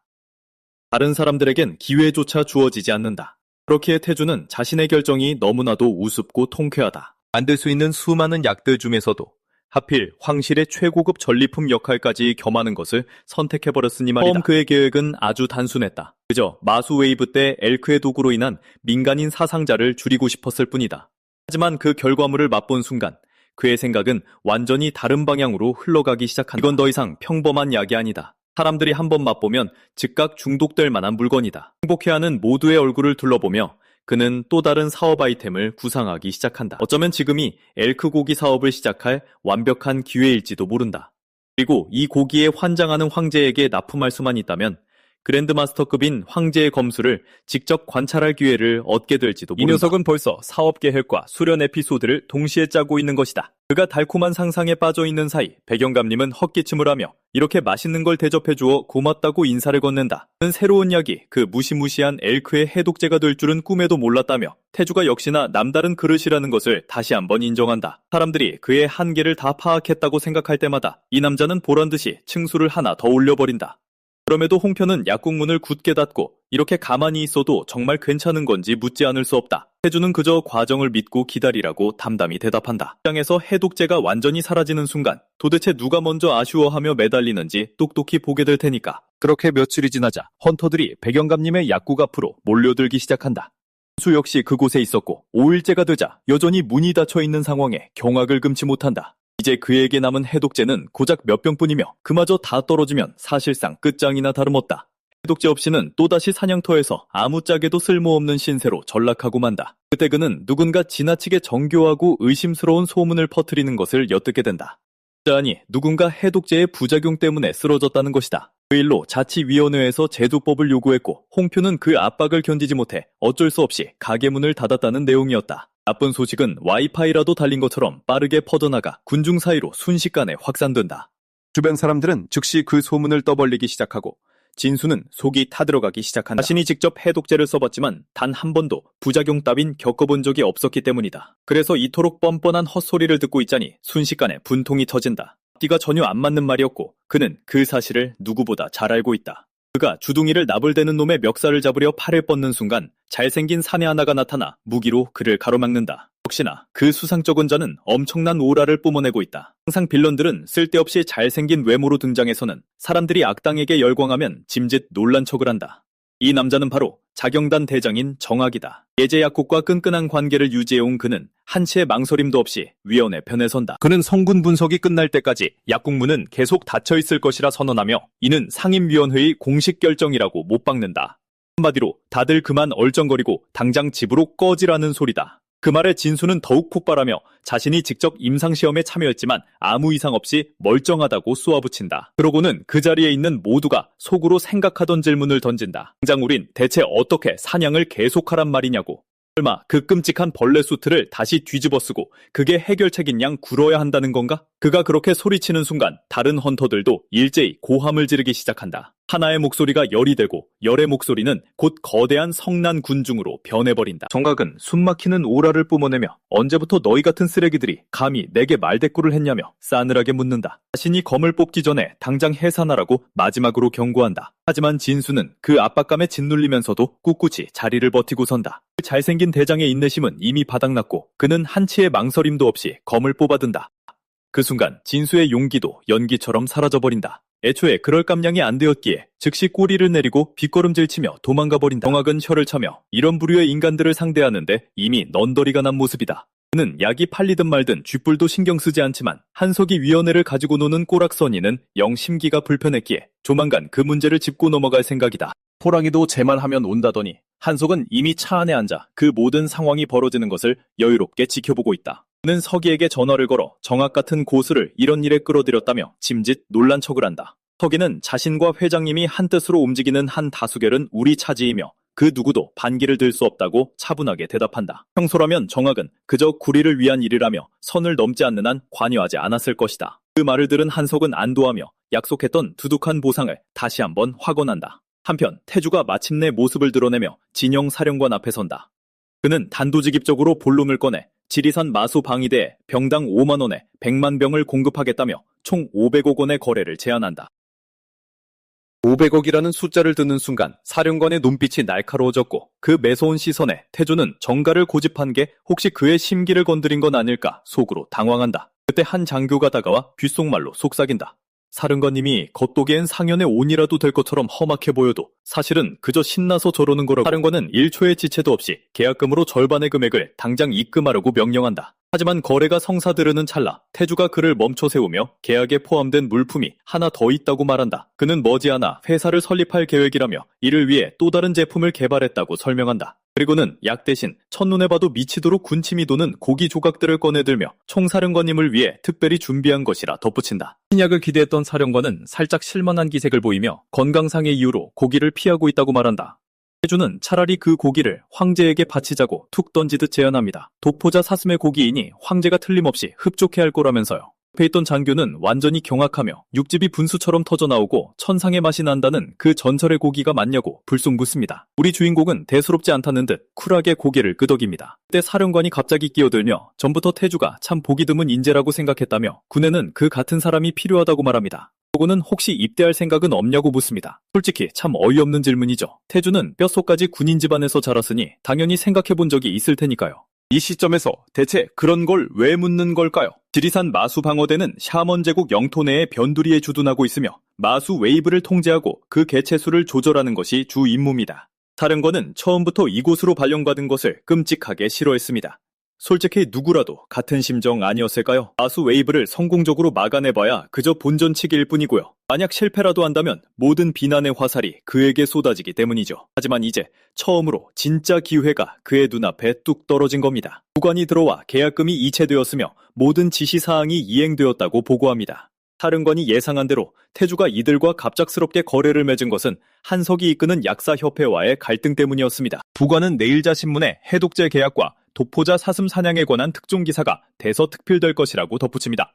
그 말을 들은 사령관은 일처리 확실하다며 부관을 칭찬하고 앞으로 태주를 예의주시하며 그가 필요로 하는 모든 것을 지원하라고 지시합니다. 또한 자신처럼 힘없는 사령관 곁을 지금까지 묵묵히 지켜준 부관에게 잠시 진심 어린 감사를 전합니다. 그 한마디가 가슴을 뭉클하게 만들고 부관은 마침내 자신의 노력을 알아주어 감사하다며 눈물을 글썽입니다. 사령관은 그를 따뜻하게 끌어안으며 이 기회를 10분 활용해 황실까지 단숨에 올라가자고 다짐합니다. 부관은 아직 얼떨떨한 채로 고개를 끄덕이며 조용히 물러나고 홀로 남은 사령관은 마치 성공행 티켓이라도 거머쥔 양 태주 만세를 외쳐댑니다. 한편 구리시 외곽에서 김태주는 피땀 흘려 번 돈으로 이미 번듯한 성 같은 저택을 지어 올렸습니다. 솔직히 말도 안 되는 미친 성장 속도. 홍표 영감은 회사 설립이 순조롭게 진행되고 있으며 이름만 정하면 나머지 절차도 일사천리로 풀릴 것이라고 알려줍니다. 태주는 그의 노고에 감사하며 신문을 읽고 군대와의 계약이 완벽하게 성사되었음을 확인합니다. 진영사령관은 부탁하지도 않았는데 알아서 판을 깔아주었습니다. 군과의 거래와 신약 개발 소식을 단독 특종으로 흘린 것이죠. 그 한 수 덕분에 판세는 완전히 태주에게 유리한 쪽으로 기울었습니다. 그러고 나서 그는 영감님에게 계약금으로 대출금을 전부 상환했는지 묻습니다. 영감님은 250억 원이 입금된 것을 확인하고 즉각 모든 처리를 마쳤다고 대답합니다. 덧붙여 은행놈들이 하도 거만하게 굴길래 일말의 망설임도 없이 인연을 끊고 계절에 전부 해지해버렸다고 하네요. 태주는 고개를 끄덕이며 남은 자금은 보육원을 운영하는 데 쓰라고 말합니다. 곰곰이 생각해보니 믿을 만한 사람 없이는 혼자서 회사를 이끌어갈 수 없다는 걸 깨달은 거죠. 그래서 영감님에게 사업 파트너 자리를 제안하고 영감님은 깜짝 놀랍니다. 영감님은 평생 구멍가게 같은 약국이나 운영해왔으니 자신이 큰 도움이 될지 모르겠다며 주저합니다. 태주는 그 말을 즉각 자르며 자신은 약을 만들 줄만 알지 파는 방법은 전혀 모른다고 설명합니다. 즉 영감님 없이는 이 사업을 운영할 수 없다는 말을 뜻이죠. 들은 영감님은 마침내 수락하지만 지분을 9대1로 나누자고 제안합니다. 태주는 단칼에 거절하고 7대3으로 못 박으며 영감님의 운영 참여 없이는 회사 자체가 존재할 수 없다고 말합니다. 특히 반박할 거리가 없어진 영감님은 제안에 감사하면서도 일상적인 경영 실무에 참여하는 것은 여전히 사양합니다. 대신 그 역할에 훨씬 더 유능한 적임자를 추천합니다. 바로 보육원 출신의 아는 사람이죠. 그녀의 이름은 백세연입니다. 아이들 중 가장 똑부러지는 아이라며 태주가 동의한다면 지금 당장이라도 부를 수 있다고 하네요. 1년 동안 영감님은 훗날 요직에 오를 아이들을 거둬들였고 그 탄탄한 인맥이 이제 그의 진정한 무기가 된 겁니다. 그 덕분에 홍표를 사업 파트너로 삼은 것이 더욱 탁월한 선택이었음을 확신한 태주는 세연에게 경영을 맡기는 데 동의하고 마침내 두 사람은 공식적으로 손을 맞잡으며 사업 파트너십을 시작합니다. 바로 그때 우리 주인공의 머릿속에 회사 이름이 떠오릅니다. 태주의 태와 홍표의 홍을 따서 이를 합쳐 태홍표라는 이름을 짓습니다. 영감님은 진심으로 감탄하며 이름이 아주 기가 막히다고 말합니다. 또 이미 보육원 출신의 각성자들과 적응자들을 몇 명 불러두었다고 귀뜸합니다. 그래서 그 개자식은 무력으로 이를 해결하려는 놈이니 태주의 호의를 맡기기 위해 아이들을 부른 거죠. 하지만 태주는 자신은 괜찮다며 그들에게 보육원이나 지키라고 말합니다. 그 대답에 영감님은 그가 대체 무슨 배짱으로 저리 자신만만한지 의아해합니다. 뿔에 문양이 없는 걸 보면 각성자가 아닌 건 확실하니까요. 기껏해야 적응자 수준일 텐데 말이죠. 그러니 저 굽히지 않는 자신감은 군인 집안에서 자란 탓일지도 모른다고 생각합니다. 영감님은 자신이 지금 엄청난 대박을 터뜨린 괴물 옆에 서 있다는 사실을 꿈에도 모릅니다. 영감님이 하도 뚫어지게 쳐다보자 눈치챈 태주가 이 시점에서도 아직 자신을 못 믿겠냐고 묻습니다. 영감님은 황급히 손사래를 치며 자네를 못 믿으면 대체 누굴 믿겠냐고 대답하죠. 태주는 독포자 사슴 해독제도 테스트할 겸 그 보육원 아이들의 실력을 직접 볼 수 있게 데려오라고 말합니다. 아이들과 가벼운 사냥을 나설 계획이라며 결국 그들 모두 산으로 향하게 되고 우리 주인공이 안방마냥 앞장서며 일행을 이끕니다. 아이들은 그가 입고 있는 40억 원짜리 붉은 여우 가죽 코트를 보자마자 입을 다물지 못합니다. 장비는 그야말로 미친 수준인데 정작 얼굴엔 문양 하나 없습니다. 진짜 짐꾼으로 일해온 거라면 그는 일반인이거나 기껏해야 적응자라는 뜻이죠. 이 지점부터는 위험구역입니다.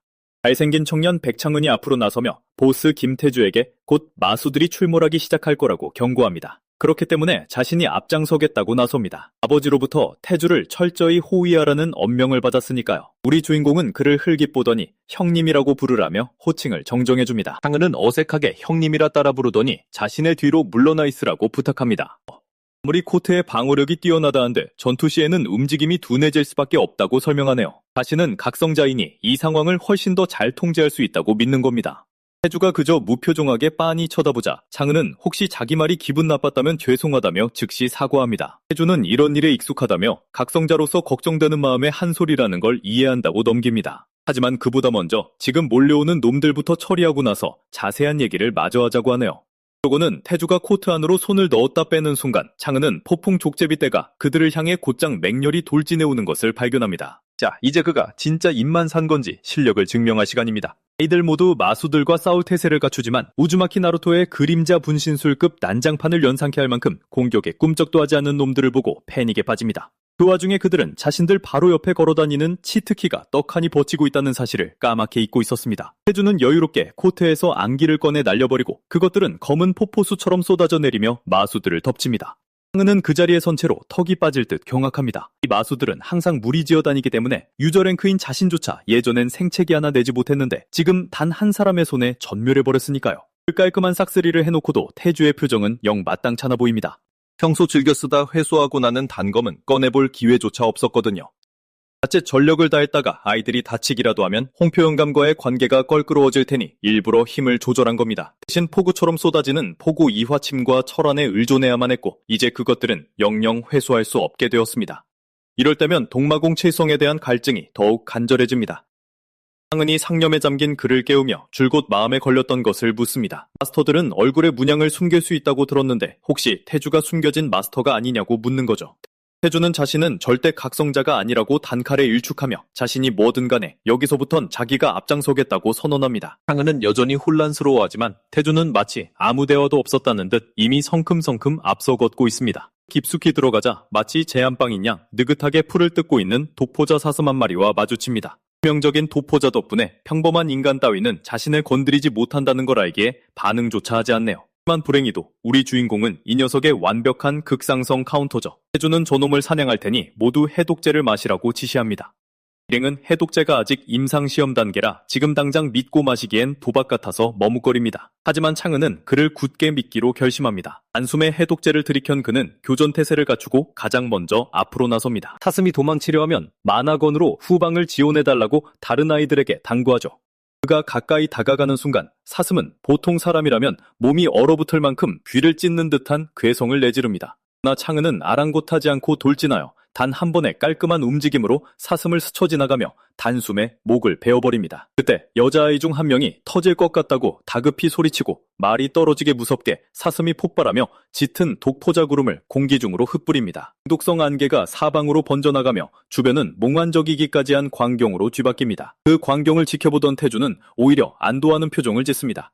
창은의 실력과 해독제의 효능 모두 그의 기대를 훌쩍 뛰어넘었기 때문입니다. 일행은 그 맹독성 비를 맞고도 자신들이 완전히 멀쩡하다는 사실을 서서히 깨닫고 분위기는 순식간에 공포에서 환호로 뒤바뀐다. 태주는 다시 그들의 시선을 모으며 이제야 자기 말을 믿겠냐고 묻는다. 그는 이 사슴이 겉보기만 그럴싸할 뿐 독만 중화시키면 그저 나약한 사냥감에 불과하다고 설명한다. 금발 남자는 의심해서 미안하다며 서둘러 사과하고 여자는 처음부터 그를 믿고 있었다며 태연하게 말한다. 상황이 정리되자 태주는 사냥을 계속하며 사슴을 제대로 도축하는 방법을 가르치기 시작한다. 그는 이 해독제가 시장에 풀리는 순간 이 짐승의 씨가 마를 거라는 사실을 분명히 못 박는다. 장면은 백홍표의 딸 세연이 전략기획실 과장으로 일하고 있는 마리나 기업으로 전환된다. 새 틀리라도 한 것처럼 어색하게 희죽거리는 늙은 부장이 그녀에게 다가와 이것저것 묻기 시작한다. 그가 보육원 이야기를 꺼내며 홍표가 원장이라는 사실을 언급하자 그녀는 즉각 경계태세를 취한다. 그녀는 왜 자신의 뒷조사를 하는지 의아해하면서도 백홍표가 자신의 아버지가 맞다고 조심스럽게 인정한다. 그는 여전히 소름 끼치게 희죽거리며 그녀가 지금 맡고 있는 모든 프로젝트에서 손을 떼라고 지시한다. 대신 구리시로 내려가 간단한 일 하나만 처리하고 오라고 말한다. 그의 말투로 보아 그 일이 결코 간단하지 않다는 건 명백했고 무슨 꿍꿍이든 절대 구린 구석이 있는 게 틀림없었다. 그녀는 혼란스러운 표정으로 그를 바라보며 왜 갑자기 그런 이야기를 꺼내는지 묻는다. 그는 태연하게 신문을 꺼내 태용표가 군납 계약을 따내고 신형 해독제를 개발했다는 기사를 보여준다. 이제야 그의 진짜 속내가 드러난다. 그는 그녀에게 단도직입적으로 구리로 가서 그 해독제의 제조 공식을 빼오라고 지시한다. 그는 자신이 회사를 모시는 몸임을 상기시키며 자신의 지시를 따르면 그녀의 처지도 훨씬 좋아질 거라고 회유한다. 바로 그때 그녀의 전화가 울리고 발신자는 그녀의 아버지였다. 그녀는 반대머리 부장에게 양해를 구한 뒤 전화를 받는다. 둘은 잠시 조용히 통화를 나눴고 그녀는 옅은 미소를 지으며 전화를 끊는다. 대머리 부장이 그녀에게 결정을 내렸냐고 즉각 다그친다. 그녀는 망설임 없이 그렇다고 대답한 뒤 마치 이 순간만을 기다려왔다는 듯이 사원증을 그에게 집어던진다. 그녀는 이따위 쓰레기 같은 회사는 당장 때려치우겠다고 선언한다. 키도 작은 주제에 사람을 깔보는 태도도 이미 짜증나던 차에 친아버지를 배신하라고 요구하는 건 도저히 참을 수 없는 선을 넘은 것이었다. 그가 뒤도 돌아보지 않고 걸어나가자 이 작은 사내는 미친년이라 욕설을 퍼붓고 발을 동동 구르며 분통을 터뜨린다.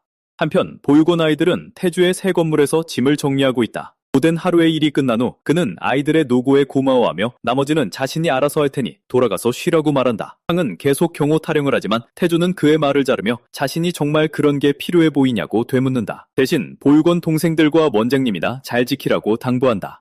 상은 그 말의 뜻을 알아듣고 모두에게 떠날 채비를 하라고 지시한다. 태주는 내심 보육원을 건드리는 자는 대중의 분노를 감당해야 할 테니 안전할 거라고 믿는다. 하지만 동시에 세상에는 그 선을 넘고도 남을 미친놈들이 널려 있다는 것도 잘 알고 있다. 그것이 바로 그가 이 보육원 아이들 같은 사람들을 곁에 두어야 하는 이유였다. 이제 회사가 제 모습을 갖추기 시작하고 해독제 재료를 준비할 사람들을 데려오면서 모든 일이 순조롭게 진행되고 있다. 그는 그저 조용히 살면서 돈이나 벌고 싶었을 뿐인데 어쩌다 보니 모든 게 그의 예상보다 훨씬 거대한 사건으로 꼬여가고 있었다. 물론 돈을 잘 버는 게 나쁠 건 없었다. 덕분에 이런 좋은 집도 얻었으니 긴 하루를 마친 그는 넓은 아파트로 돌아와 푹신한 침대에 몸을 던진다. 다만 이번에는 곁에 여자가 없다는 게 다를 뿐이다. 그는 가만히 누워 만화 부적응자로서 죽었어야 할 자신의 운명에 대해 잠시 생각에 잠긴다. 하지만 그는 살아있고 그 어느 때보다 강해졌다. 계모가 그를 죽음으로 내몬 덕분에 오히려 이 미친 힘을 얻고 돌아왔으니 말이다. 그런 힘은 결코 혼자 오지 않는다. 언제나 불길한 재앙을 함께 끌고 오는 법이다. 그의 건물 밖에는 구리의 악당 무리가 이미 진을 치고 있다. 그들은 한석의 지시를 받고 온 자들이었다. 그놈은 포기라는 걸 모르는 게 분명했다. 피어싱을 한 녀석은 한석만 아니었다면 자기가 직접 태주를 납치해 공식을 빼앗았을 거라며 벌써부터 짜증을 낸다. 하지만 일당은 무사히 건물 안으로 잠입해 은밀히 위층으로 향한다. 태주의 방문 앞까지 다다른 그들은 마지막으로 작전을 점검한다. 그에게 약을 주사해 기절시킨 뒤 늘 하던 일처럼 가볍게 들쳐매고 나간다는 계획이다. 간단하고 깔끔하고 완벽하게 멍청한 수작이다. 대상을 단단히 잘못 골랐기 때문이다. 덩치 큰 녀석이 다가가 주사를 찌르려던 찰나 태주가 태연히 일어나 허공에서 그의 팔을 보스가 당장 움직이라고 소리치지만 녀석은 꼼짝도 하지 못한다. 마치 자기 팔이 자기 것이 아닌 것처럼 말이다. 그 다음 눈 깜짝할 새 태주는 그의 시야에서 사라지더니 주사기를 뺏어들고 녀석의 등 뒤에 다시 나타난다. 무리 한가운데 선 태주가 아무 일도 없다는 듯 여유롭게 약을 들고 말을 걸자 일당은 점점 불안감에 휩싸인다. 하지만 그 다음에 벌어진 일은 놈들을 완전히 경악하게 만든다. 주사바늘을 싫어하는 태주는 정상적으로 약을 투여하는 대신 그냥 뚜껑을 따서 단숨에 들이켠다. 내 이럴 줄 알았다니까. 말 그대로 마약을 씹어먹은 것이다. 그리고 거짓말처럼 약효가 돌자 그를 쓰러뜨리기는커녕 도리어 힘을 더 폭발시킨다. 브리시 빈민가의 한 조직이 자치위원회조차 막지 못하는 마약을 유통하고 있으며 이는 윗선에 강력한 뒷배가 있다는 뜻이라는 소문이 퍼지기 시작한다. 바로 그 마약이 지금 태주 앞에 놓여있지만 사성급 독공의 고수인 그에게 이런 걸 처리하는 건 일도 아니었다. 게다가 그는 일당의 몸에서 직접 독을 뽑아내기 시작했고 독이 빠져나가는 순간 놈들은 하나둘 픽픽 쓰러진다. 이제 보스만 남았다. 태주는 그를 똑바로 응시하며 이 모든 일의 배우가 누구인지 묻는다. 적은 공포에 질려 사시나무 떨듯 떨면서도 끝내 배후의 이름을 입 밖으로 꺼내지 않는다. 그러자 태주도 더는 시간을 낭비하지 않는다. 그의 몸에서도 독을 뽑아내어 녀석을 마치 줄 끊어진 인형처럼 바닥에 나뒹굴게 만든다. 다음날 아침 차 안에 앉아있는 정학과 그의 보좌관의 모습이 보인다. 그들은 마약 조직이 건물에 침입해 태주를 납치하려 했다는 제보를 이미 그에게서 받은 상태였다. 보좌관은 배우가 눈 감은 사내라는 사실을 파악했고 증거까지 확보했다고 보고한다.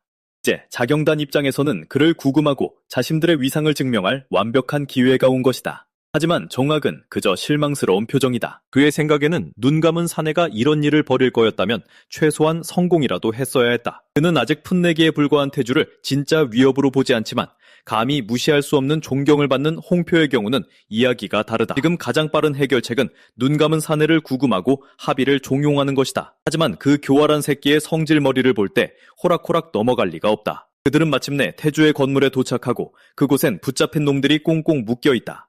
이 멍청이들은 조용히 있기는커녕 약기운이 떨어져 금단 증상으로 벌써부터 미쳐 날뛰고 있다. 그야말로 통제력을 잃은 생양아치 약쟁이들이 따로 없다. 홍표가 앞으로 나서서 잘생긴 사내에게 인사를 건네지만 그는 홍표를 투명인간 취급하며 휙 지나친다. 그는 걸음을 멈추지도 않은 채 검을 뽑아 조직 보스의 목을 치려 다가가며 폐하께서 부여하신 권한으로 즉결 처형을 집행하겠다고 싸늘하게 선언한다. 대체 누가 그에게 그런 명령을 내렸는지는 아무도 모르지만 그가 대화를 하러 온 게 아니란 것만은 분명했다. 칼날이 떨어지기 직전 태주가 끼어들어 암기를 던져 허공에서 일격을 막아낸다. 불안한 파공음과 함께 모든 상황이 얼어붙는다. 그러자 태주는 눈 감은 사내가 진짜 배우라는 걸 명백히 보여주는 영상을 확실한 증거로 꺼내든다. 진실이 이미 다 밝혀졌는데도 왜 조직 보스를 죽이려 하냐며 따져묻는다. 그 순간 그는 중요한 사실을 하나 깨닫는다. 정학은 이미 모든 걸 알고 있다는 것을. 정학의 표정이 굳어지고 그는 태주를 똑바로 노려보며 정체가 뭐냐고 묻는다. 태주는 전에 만났던 그 짐꾼이자 이 해독제를 개발한 장본인이 바로 자신이라며 담담하게 소개한다. 긴장감이 최고조에 달하자 당장이라도 변신할처럼 정학의 몸에서 보랏빛 스파크가 뿜어져 나오기 시작한다. 구리에서는 자신의 말이 곧 법이라는 사실을 똑똑히 각인시킨다. 태주에게 마지막 제안을 던진다. 이 내놈의 목을 치고 아무 일도 없었다는 듯이 떠나라는 것. 또한 태주는 일말의 망설임도 없이 그 제안을 즉각 거절한다. 다음 순간 정학은 검을 빼들고 순식간에 돌진한다. 태주는 즉각 반응하며 비수를 던져 맞받아친다. 그제야 정학은 상황을 파악하고 그 수많은 약쟁이들을 제압한 인물이 바로 태주라는 사실을 깨닫는다. 그는 대신 제법이라고 감탄하기까지 한다. 태주가 그의 손에 생채기를 대는 데는 성공했지만 마스터급 고수의 일을 2번이나 방해한 건 죽음으로 다스릴 중죄였다. 태주는 물러서지 않고 다시 한번 비수를 날리지만 정학은 가볍게 베어 넘긴다. 둘 사이의 긴장감이 고조되며 또 다른 격돌을 준비하고 싸움은 다음 라운드로 폭발하기 직전이다. 바로 그때 머리 위에서 헬리콥터의 굉음이 울려 퍼진다. 인형과 그의 부대원들이 위에서 강화하며 싸움이 더 커지기 전에 모든 상황을 제압한다. 정학은 수염난 남자를 보자마자 분노하고 이를 군부가 구리시의 일에 간섭하는 것으로 받아들인다. 수염난 남자는 침착하게 군인이 아니라 진영으로서 온 것이라고 말한 뒤 태주를 향해 돌아보며 다친 곳은 없는지 묻는다. 태주는 소란 피우지 않고 무덤덤하게 부인하며 이 거물들 앞에서도 침착함을 유지한다. 그러자 그 감자처럼 생긴 두 아들이 끼어들어 이 모든 일의 배후가 누구인지 물으며 상황을 진전시키려 한다. 이 세 사람은 모두 군의 마스터급 장교들로 해독제를 공급하는 남자에게 어떤 일도 일어나는 것을 용납하지 않겠다고 분명히 못 박는다. 이번인 장교들을 그의 개인 경호원으로 배정하겠다고까지 말하며 우리 주인공의 안전을 하루아침에 VIP급으로 격상시킨다. 솔직히 서서 모든 것을 지켜보던 정학은 머릿속으로 상황의 퍼즐을 맞추기 시작한다. 엄청난 뒷배경이 갑자기 생길 리 없기에 혹시 태주 아버지의 인맥을 통해 이미 서로 알고 지냈던 건 아닌지 의심한다. 4명의 마스터가 한자리에 모인 데다 군의 권력까지 등에 업었으니 이건 가볍게 맞설 수 있는 상대가 아니다. 그는 이들이 말로 통할 사람들이 아니라는 걸 깨닫는다. 아무리 짜증이 치밀어도 지금은 물러설 수밖에 없다. 그렇다고 조용히 굴욕을 삼키고 잊어버릴 위인도 아니다. 그는 반드시 돌아와 지금 이 순간을 톡톡히 되갚아주겠다고 다짐한다. 막 떠나려던 찰나 수염난 남자가 벌써 가는 거냐며 도발을 던진다. 정학은 오지랖 넓게 간섭할 시간이나 있는 당신들과 달리 자신은 바쁘다고 차갑게 쏘아붙인다. 수염난 남자는 지지 않고 받아치며 정말 그렇게 바빴다면 구리시에서 소란을 피우는 저 쓰레기들부터 진작 처리했어야 한다고 맞불을 놓는다. 심지어 자경단 수준에서 버겁다면 자신이 지원군을 보내 청소해줄 수도 있다고 덧붙인다. 그의 자존심을 정면으로 찌르는 일격이었다. 정학은 즉각 제안을 거절하고 부하들에게 붙잡힌 자들을 끌고 가 기지에서 처리하라고 명령한다. 하지만 수염난 남자가 다시 나서서 자신의 친한 친구를 감히 납치한 저 마약 중독자들은 자기가 데려가겠다고 가로막는다. 이제 정학의 분노는 한계치에 달하고 핏대가 터질 듯 일어서며 이는 황제의 칙령을 노골적으로 위반하는 행위라고 선언한다. 마침내 참다 못한 수염난 남자가 붉은 기운을 내뿜으며 둘 다 마스터라고 해서 자기가 우습게 보이냐고 묻는다. 그러곤 한술 더 떠서 당장 여기서 그 잘난 얼굴을 날려버리면 폐하께서 과연 어떤 벌을 내리실지 묻는다. 그 압도적인 자신감에 정학조차 순간 흔들리며 평정심을 잃고 식은땀을 흘리기 시작한다. 그는 기세를 내뿜으며 맞서려 하지만 다른 감자부하들이 나서서 그를 애워싸 손가락 하나 까딱할 수 없게 만든다. 공기 중의 긴장감은 숨이 막힐 지경이 되고 그는 상황이 최악으로 치닫기 전에 빠르게 판세를 읽는다. 그래서 그는 부하들에게 차에 타라고 지시하고 그대로 꼬리를 내리며 현장을 떠난다. 그가 떠난 후 태주와 홍표는 절묘한 타이밍에 나타나 준진영에게 감사를 표한다. 알고 보니 상황이 심각해졌을 때 홍표가 연락을 취한 것이었고 덕분에 통제력을 잃거나 마약 중독자들을 놓치는 일 없이 모든 상황이 깔끔하게 마무리되었다.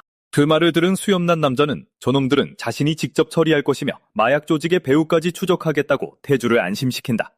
군단의 안전이 걸려있는 만큼 해독제 생산에 어떠한 차질도 생겨서는 안 된다고 단호하게 말한다. 태주가 다시는 정학과 마주치는 일이 없도록 이 사태를 빨리 매듭지어야 한다. 한편 태주는 방금 일어난 일을 곱씹으며 깊은 생각에 잠겨있다. 그는 정확히 사성급 복이 묻은 비수에 찔리고도 끝까지 아무런 고통의 기색을 보이지 않았던 것을 똑똑히 기억한다. 그 생각이 머리를 떠나지 않고 만약 수염난 남자가 개입하지 않았다면 어떻게 되었을까 의문을 품기 시작한다. 자신이 정말 그 싸움에서 이길 수 있었을까? 그 질문 하나로 그는 확고한 결론에 이른다. 더 강해져야만 한다.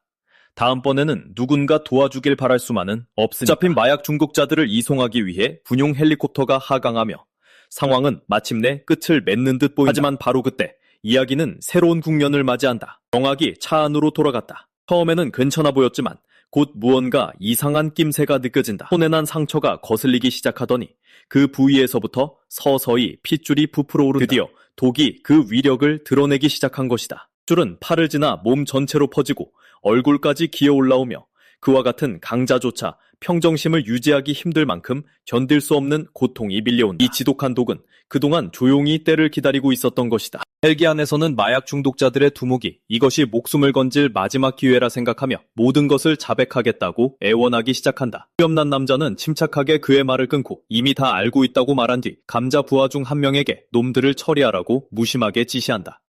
부하는 살려달라고 애원하는 놈들을 헬기 밖으로 하나씩 내던지기 시작하고 그렇게 문제는 순식간에 해결된다. 마무리하기 전 수염난 남자는 한성 역시 확실히 처리하라고 지시하고 다른 두 부하에게 태용표에 병력을 배치하라고 명령한다.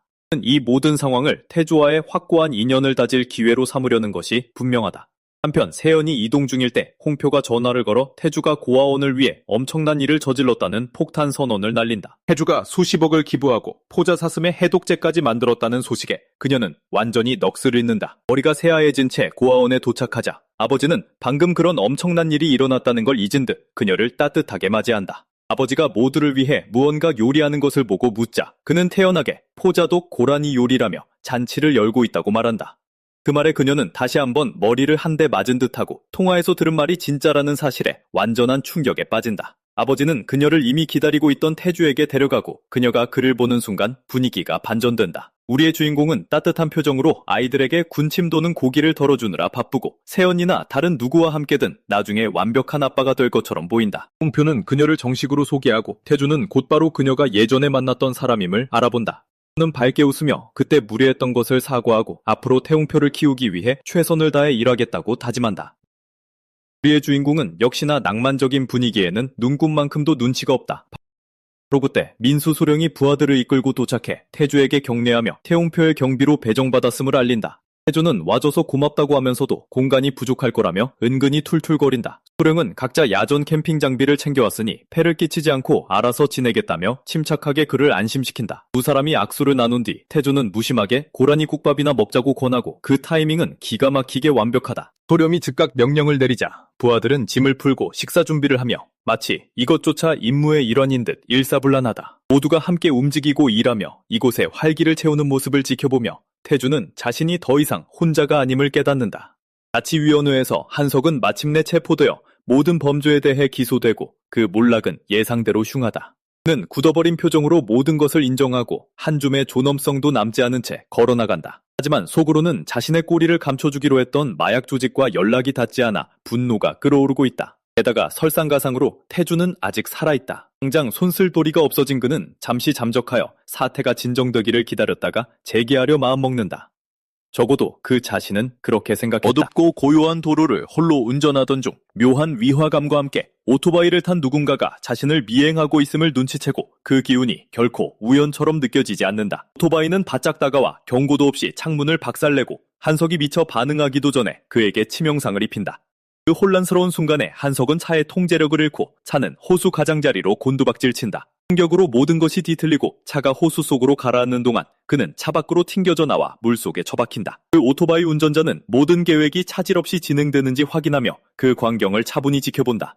마무리된 것을 확인한 그는 자신의 베이스우에게 임무가 완료되었다고 보고한다. 그렇게 또 하나의 악당이 세상에서 영원히 지워진다. 정학은 병원으로 실려가고 온몸이 반란을 일으키는 듯한 끔찍한 고통에 몸부림친다.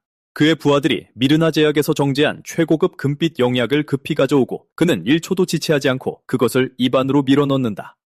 몸속에서 약효가 돌며 온기가 퍼지기 시작한다. 그 덕에 잠시 나아지는 듯 했지만 이내 훨씬 더 끔찍한 무언가가 가슴을 강타하고 너무도 갑작스럽게 덮친 통증에 두 눈이 충혈되며 입에서 피를 쏟아내고는 완전히 몸이 굳어버린다. 그 상태에서 그는 남은 힘을 쥐어짜 태주를 저주할 수밖에 없다. 글쎄, 태주 이 녀석이 이번엔 정말 미친 짓을 저지르긴 했다. 마스터급 강자에게 이 정도 타격을 입히는 건 결코 평범한 일이 아니니까.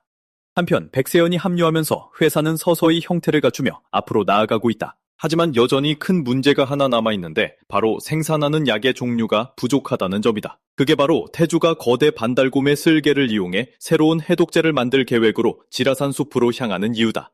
동시에 그는 수련을 이어나가기 위해 더 독특한 독들을 수집하길 원한다. 화성에 도달한 지 얼마 되지도 않았지만 이전에 흡수한 포자독의 양이 워낙 엄청나서 벌써 5성 돌파를 눈앞에 두고 있다. 이쯤 되면 우리 주인공의 성장은 말 그대로 초고속 스피드런이다. 깊이 들어갈수록 그는 자신을 갉아먹으려는 벌레를 쫓아내기 위해 껍질에서 맹독을 분비하는 독진액 표피나무를 발견한다. 독이란 놈은 정말 어디서든 쓰임새를 찾아낸다니까. 그리고 당연하게도 우리의 태주는 한입 베어문다. 안 될 게 뭐 있나? 그렇게 서서히 걸어다니는 맹독 공장이 되어간다. 그러다 그는 푸른배 부분에 마취 성분을 지닌 맹독을 품고 있는 청복 두꺼비를 발견한다. 그는 망설임 없이 그것을 집어 가방에 통째로 넣습니다. 지금 이 녀석 거의 몬스터 수집가나 다름없거든요. 그는 계속해서 독소들을 마치 포켓몬 모으듯 쓸어 담습니다. 심지어 지네가 손위를 기어다니게 내버려두고는 평온하게 관찰하며 묘한 만족감을 느낍니다. 오로치마로 뺨치는 기운을 뿜어내고 있죠. 이 남자 지금 진심으로 독을 즐기고 있습니다. 그가 독총 컬렉션과 노느라 바쁜 사이 그가 찾던 거대 반달가슴곰이 마침내 모습을 드러냅니다. 예상보다 일찍 나타난 것이 마치 그에게 직접 보존장을 내밀러 온 것 같습니다. 우리의 주인공은 즉시 단검을 던져 녀석의 실력을 시험해봅니다. 즉각 반응에 공격을 막아내고는 땅이 뒤흔들릴 정도로 묵직한 포효를 내지릅니다. 태주는 질풍볼을 사용해 순식간에 곰의 등 뒤로 이동한 뒤 녀석이 반응할 틈도 주지 않고 단검을 던집니다. 칼날이 곰의 등에 꽂히지만 녀석은 눈 깜짝하지 않습니다. 오히려 아무 일 없었다는 듯 몸을 곧게 펴 단검들을 바닥으로 튕겨냅니다. 태주는 계속해서 밀어붙이며 혈인 독장과 환영보 같은 더욱 강력한 기술들을 쏟아부어 녀석의 방어를 뚫으려 합니다. 모든 공격이 실패로 돌아가고 그것만으로도 이 마수가 사성경지의 무인에게는 벅찬 상대라는 게 증명됩니다. 그 말은 즉 지금 당장 더 큰 힘이 필요하다는 뜻이죠. 시간을 지체할 것 없이 태주는 아까 잡은 두꺼비를 꺼내 산채로 입안에 지식이며 삼켜버립니다. 도끼가 순식간에 퍼져나가고 온몸에 솟구치는 기운이 그의 한계를 극한까지 밀어붙이는 걸 느낍니다. 기운이 폭발적으로 치솟고 그렇게 우리의 주인공은 독공 5성 경지의 벽을 돌파합니다. 이제 상황은 달라졌습니다. 좋은 힘을 얻은 그는 5성에 도달해야만 쓸 수 있는 기술인 혈접을 소환합니다. 이 나비들은 태주의 완전한 통제 아래 있으며 공중에서 자유자재로 궤도를 바꿀 수 있습니다. 그는 곰의 눈을 향해 나비들을 날려보내고 이번 공격은 완벽하게 적중합니다. 나비들이 녀석의 약점을 파고들며 찢어발기고 치명상을 입고 피를 쏟아내던 거수는 마침내 쓰러집니다. 이로써 우리의 주인공은 새로운 힘의 각성과 원하던 재료를 얻는 두 가지 목표를 동시에 달성합니다. 그는 쓰러진 곰에게 다가가 도끼로 넘실대는 웅담을 조심스럽게 적출합니다. 상상되는 것을 막기 위해 자신의 기로 웅담을 감싸 단단히 갈무리합니다. 이제 우리의 주인공은 전리품을 챙겨 복귀하며 또 다른 강력한 영약을 제조할 준비를 마쳤습니다. 과연 이 매드 사이언티스트가 다음엔 어떤 물건을 만들어낼지 지켜보자고요.